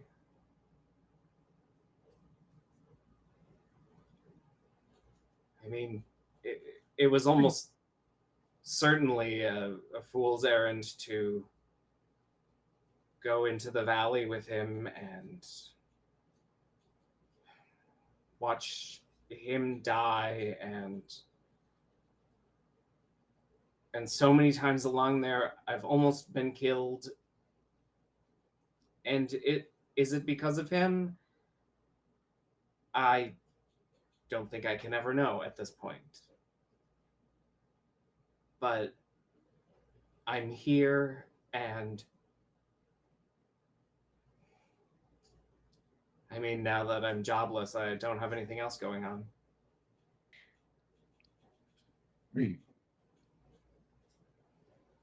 I like the intent so far, but can I tell you what I've imagined? Is that our talk would go something like this: understanding and intent. And that you'd have time then to dwell on it. And I think you'd start looking for other ways and other explanations. And it would be the question of why and how. And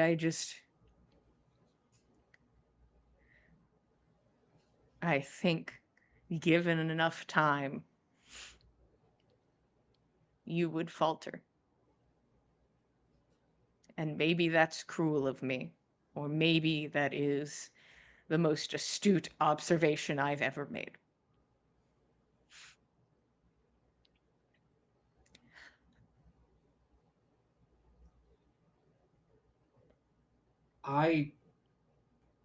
I'd love to know what Ave had planned next. And I'd love to know all about it. Was it divinely inspired? Was everything that Ave did divinely inspired? I don't know. But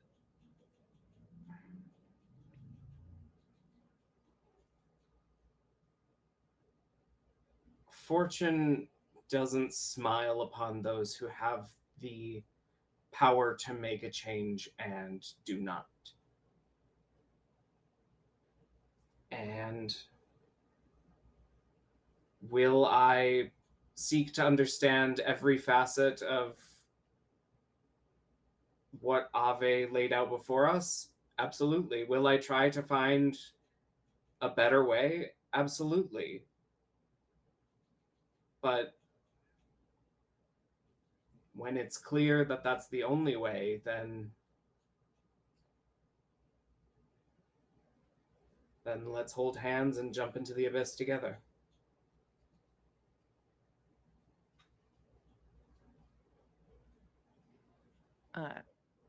She nods, kind of tight-lipped. Ave's inspirations, visions, ideas, I would say, are not divinely inspired, unless you consider him divine, which I do. He was more a god to Galunder than Golvaig ever was.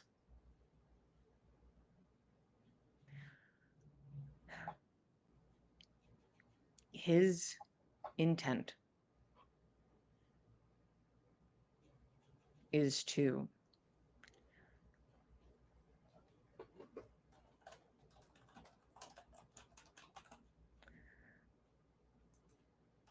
create something that would make people safe. Something stronger than he was. As he knew he couldn't do anything. He could not stop corruption, no matter what he did. So the intent is to create something better, a force of good. And I think you have been trouncing across the continent with that source of good. And it got tainted somehow. Pieces of gods found their way in. And that would have been an unsafe thing to give power to.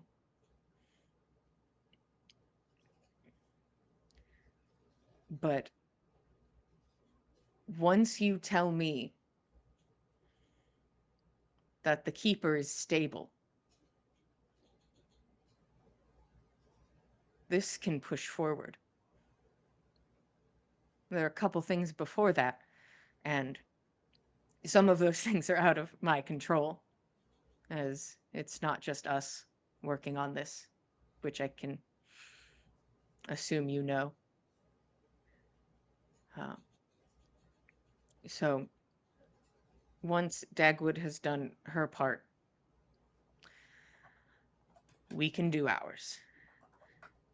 But the keeper need be ready.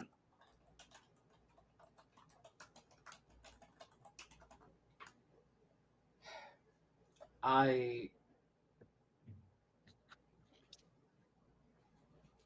think during that, Roshan gets emotional about the keeper, and says, I don't know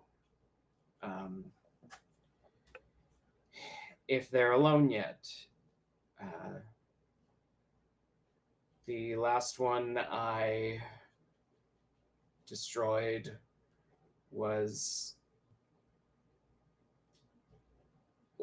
kicking and screaming. And when she was gone, the fourth, who was always quiet, who I believe to have been some forgotten aspect of Odin, went silent, perhaps fearing he's next, or having the wisdom to understand that he's next. I'm not sure. So I seek now the wisdom to figure out how to understand and, if need be, banish this final force. I'm not sure of any inspiration I could give you on that front. It seems that you have been able to deal with a couple aspects of this entity, and I have not dealt with one. The intent is stability. If you can trust what the keeper has become, then that's something we can work with, something you trust giving power to.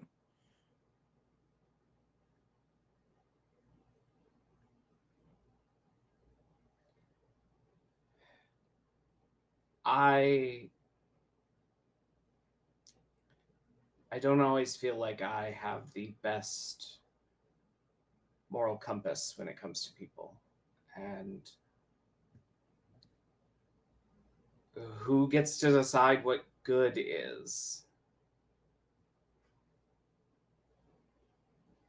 I don't know how to. I can figure things out. Just give me a little more time. I'd be happy to help as best I can, but I see you as the only expert on this topic.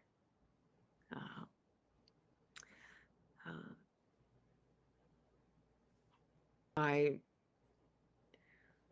don't know if we need to put our morality into it, but if you think the keeper is capable of its own morality,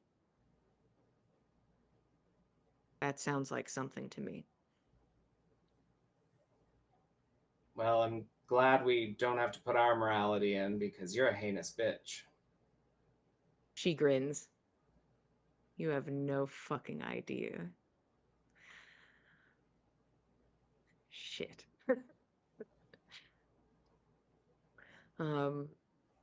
I should also let you know things might get put back a little bit. Dagwood had some very important papers in regards to what Ave was working on, and was using those to accomplish her portion of this endeavor. And it seems that she found it appropriate to go tell Sindri about it. So Dagwood told let's- Sindri? No, Nyx told Sindri that Dagwood had these papers. So I thought you should know. Fuck. I already contacted Dagwood, so that's not going to be a problem, but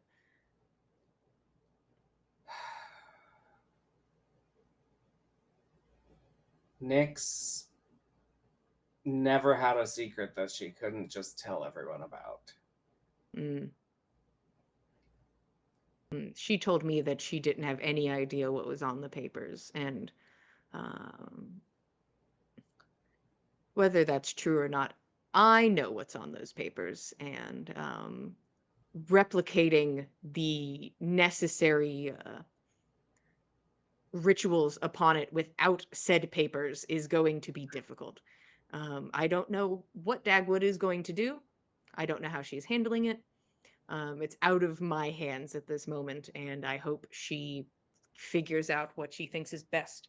I thought it more suspicious than not to tell Nyx not to do this. Yeah, that makes sense. Oh, God, I actually like Dagwood, and maybe I'm the only one. And I know she, I don't know, has this weird need to be down there, probably because of us, but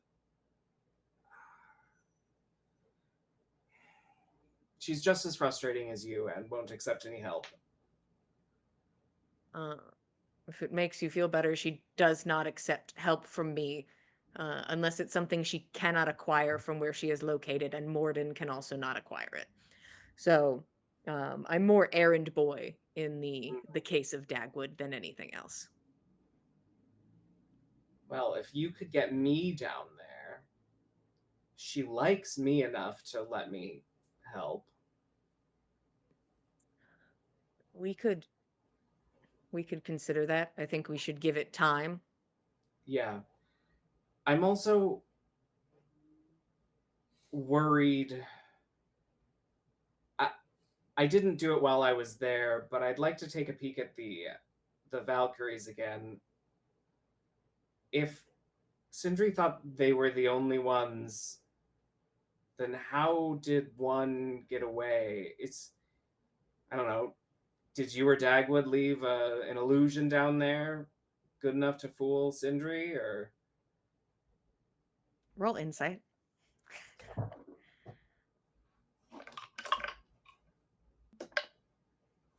That's a 13 plus 13, 26.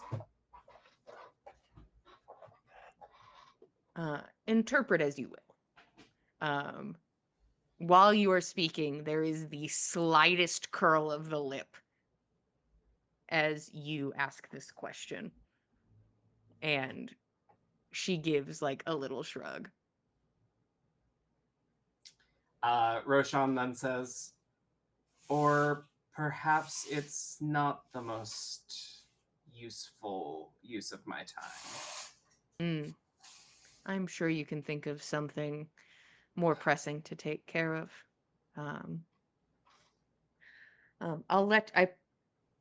I promise I will let you know more when we are closer to things. Once Dagwood is done, I'll tell you everything. Yeah. You should. It's probably late, right?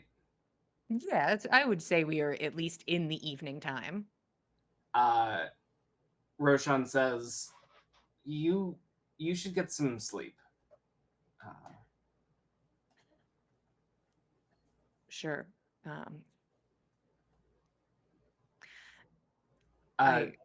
Yeah. Can you walk a short ways? I don't know how debilitated you are right now. Never mind. I'll have them bring a chair with wheels, and Roshan will step to an open space of wall and start casting the mansion. And right inside there's a chair with wheels for Rose that Roshan can push her around in. Rose walks past this immediately. All right. And then Roshan will just give her a follow me gesture, and will do one of the hidden combinations of figure eights around the trees, and will open up the stairs that lead underneath the far tree, and this time It reveals a door that Roshan hasn't seen in a couple months, and Rose hasn't seen in a couple years, but it's the door to their room, which is no longer their room at the inn, but it is a faithful recreation of Rose's side, which remained untouched for like 2 years, and then how Roshan's side of the room looked when he moved out, or just before he moved out.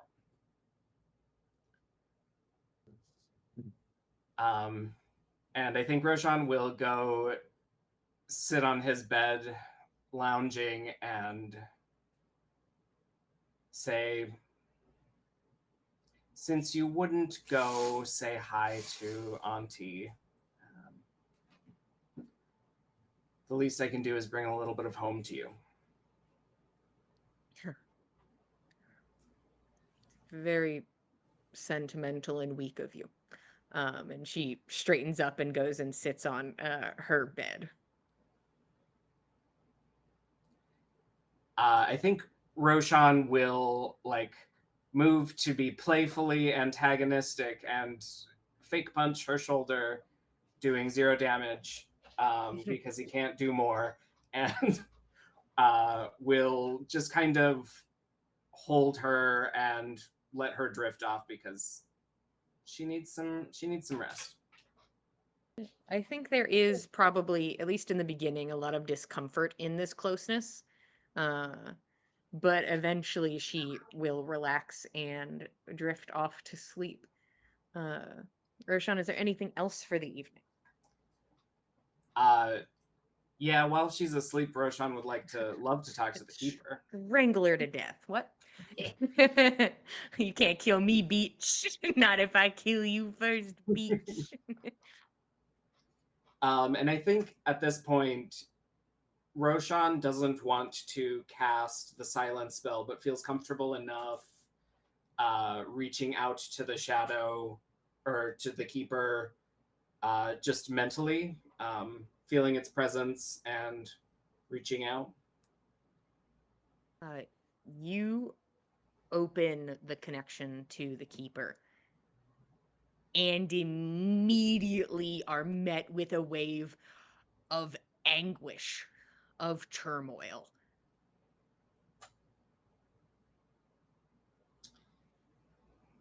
I think Roshan's first inclination is to like have Rose underneath one arm and just kind of gently like open up the other arm to see if the keeper wants to get in on that. I think that gesture is ignored in this moment of Fair. like, do you need a cuddle too? Seems to not. Maybe it is what it needs, but it is not what it is accepting in this moment. And it is just the phrase no that you're finally able to like pull through this like aggressive emotional energy. No. No. Not for me. No.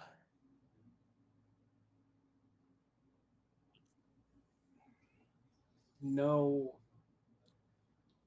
you don't want to go through with it? You are not dying for me. Nobody has to die. There's no guarantee that anyone has to die. It is optimistic and foolish to think that. She has resigned herself to die for me. I cannot let you. I won't She let has you. not resigned herself to die for you. She may have resigned herself to die for Ave. She hasn't even met you. And you have Ave's memories. What is the outcome of this?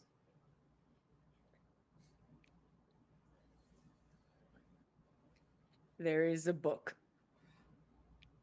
and it sits in the middle of my mind. And all I feel is fear and sorrow when I look at it. And I know it tells me what happens. And I am afraid to look. I will not have people die, so I am made whole. I'd rather drift away. Let his death be for nothing, not yours.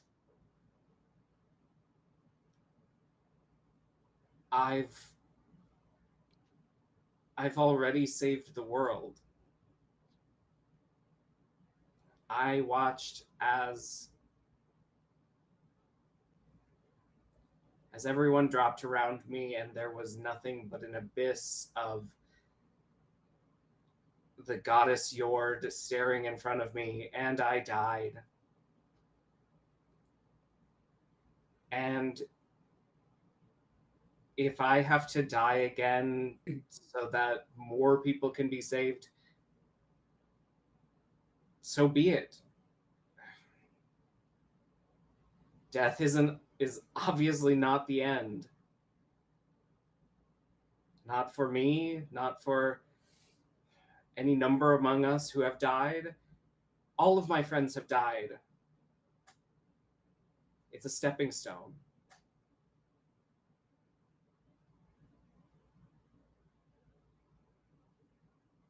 I pulled you from the abyss.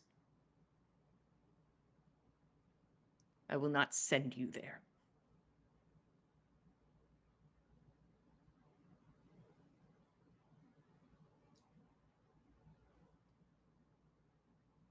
I think Roshan spends a little while quiet and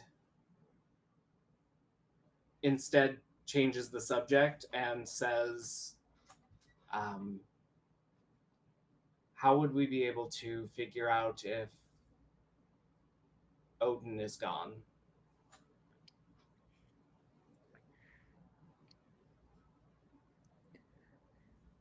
I don't know.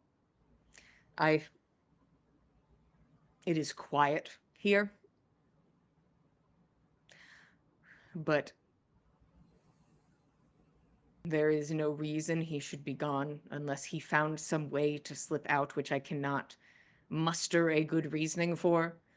An example of how that was possible.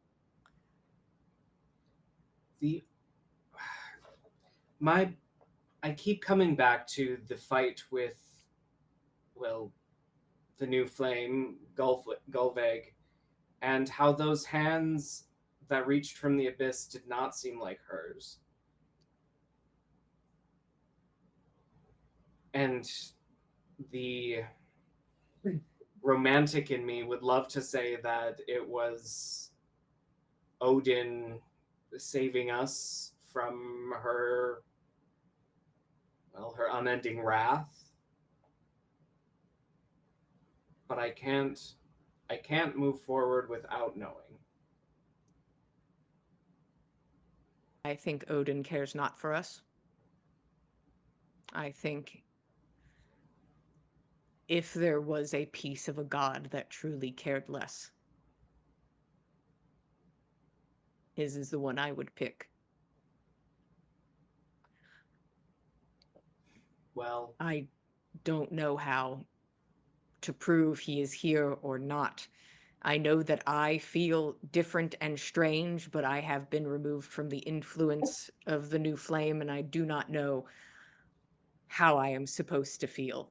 Maybe this is who I am, but I have searched and I cannot find him.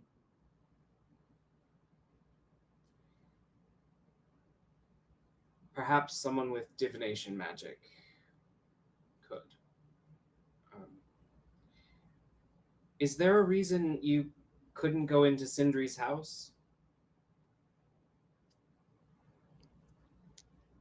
I thought it best that I avoid any possibility of perception. Yeah, I think that's fair. I think he noticed you and he's been extra paranoid. Um, I don't see a reason for me to need to go back there, so I suppose I can avoid Sindri. Actually, maybe there is good reason to go back. Perhaps if you are needing a powerful source of magic, we have been presented with one. Are you implying that I just go steal from this man who already doesn't trust me and my whole friend group? Well, I My suppose my friend group, my my acquaintances, My my peers, coworkers. then colleagues. I suppose his perception of you will not change then. And perhaps we only need some power from this spear. It is quite the artifact. Yeah, too bad it makes you mad. I don't think that would do such to me.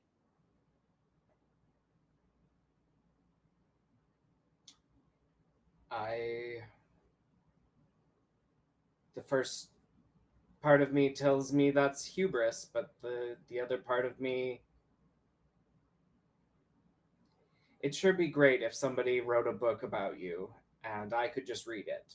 But Mm. being the foremost expert on something really just tells you how much you don't know about it. Let me inform you that I have been presented with many a book, it seems, written about me, and I feel none the wiser. But I do know we have consumed the power of Loki, and I am not driven to madness. I do not think this power will hurt us in that way. But it is a way to make me stronger and perhaps weed out the pieces of me that are not necessary.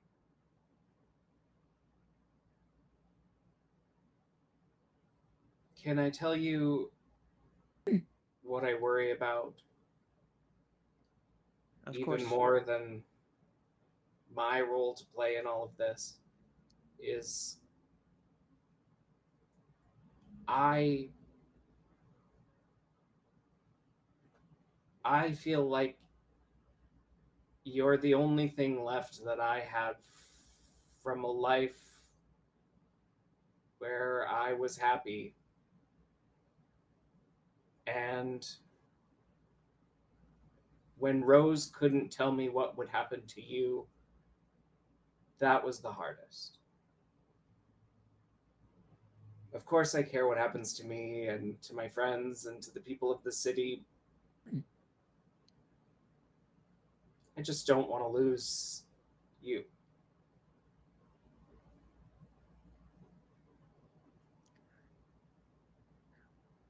We could leave now. I care not for his ambitions. I care for you. I care for the people of the continent. I agree there must be some other way. That's what we could spend our time doing. We could focus on another way. I wanted to ask about that. Did Alve know that the excess would flow east? That what we did would make things like hell for the people here?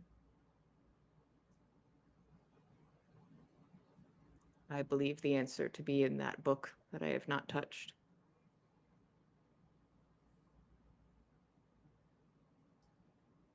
Is there any way that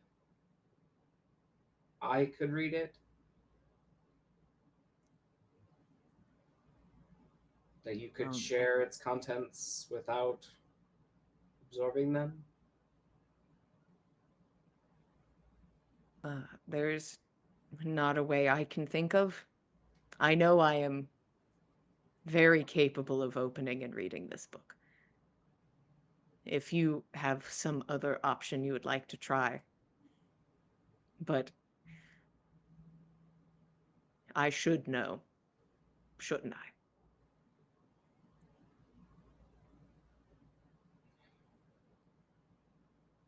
It'd just be so much. I don't know why I'm here. I found my way to my sister, and she knows what we are supposed to do.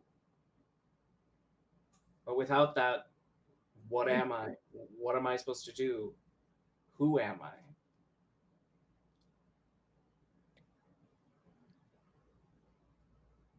I will.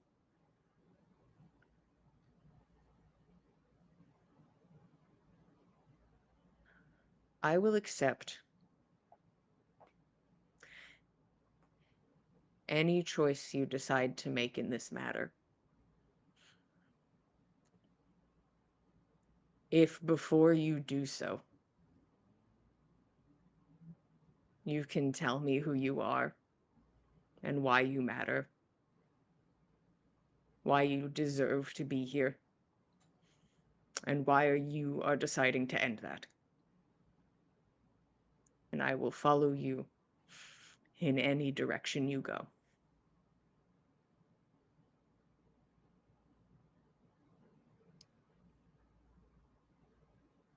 Well, I will begin searching for answers to all of those questions. I refuse to believe. This is what you must overcome, I suppose. I refuse to believe that our pact we made, that you at your greatest potential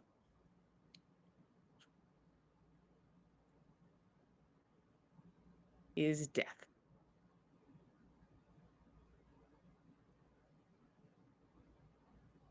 So,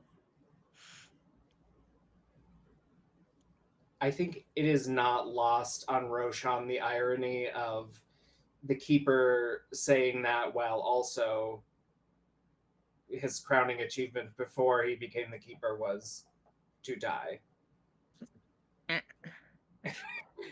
And so I think Roshan's reaction is tainted with that kind of that bad taste in the back of his mouth. yeah. At least the keeper didn't make that choice. He just kind That's of true. he's like, and I'm here because of it. But I didn't, not me, girly. Not me specifically. Me existentially, perhaps. Me theoretically. But I think the keeper of their own accord starts kind of like pulling sort of in on themselves. Not exactly shutting you out, but I think moving to a place of solo contemplation. And I think Roshan, when they feel the recession into themselves, Roshan will reach out and intends to give their hand a squeeze, but is shadow. Who knows what that Who feels knows? like?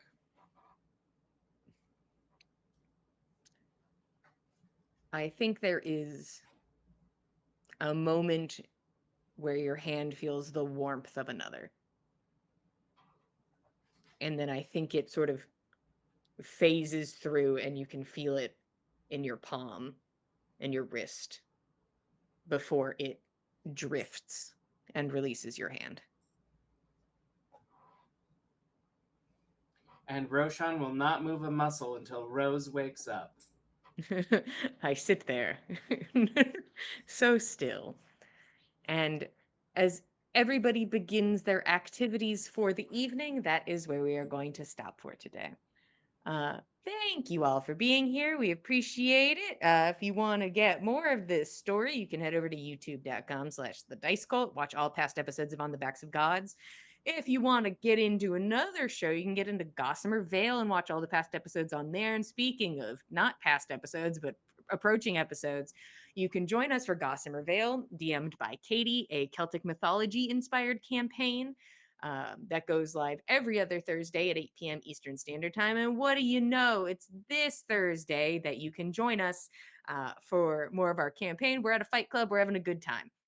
We're really good at Fight Club. If we're not good at anything else, we are good at Fight Club. We are so good collectively as a team at Fight Club. We understood the assignment collectively as a team. We are stronger and richer. That is all that matters. Yes. We are stronger and richer and prettier. Every second we are in Fight Club. So if you want to join us to see us get prettier, richer, smarter, yeah. stronger, you can join us on Thursday at 8 p.m. Eastern Standard Time. Harder, If you'd better, like to keep faster. up with us, we are at Backs of Gods on Instagram. If you'd like to keep up all of us, we are at The Dice Cult on Instagram and Blue Sky and Facebook. If you want some beautiful dice that tell story, refuse to give Kel Betnat 20, but it's more fun that he had to go jog all the way to Pink's and be like, pardon me, excuse me. You can get these beautiful dice from Katie in the chat or the box below. Get you some dice that love to tell a story and are beautiful at the same time. Truly a Super gift. beautiful. Relatable. Anywho, thank you all for being here. Like we appreciate it. Love telling you guys a story.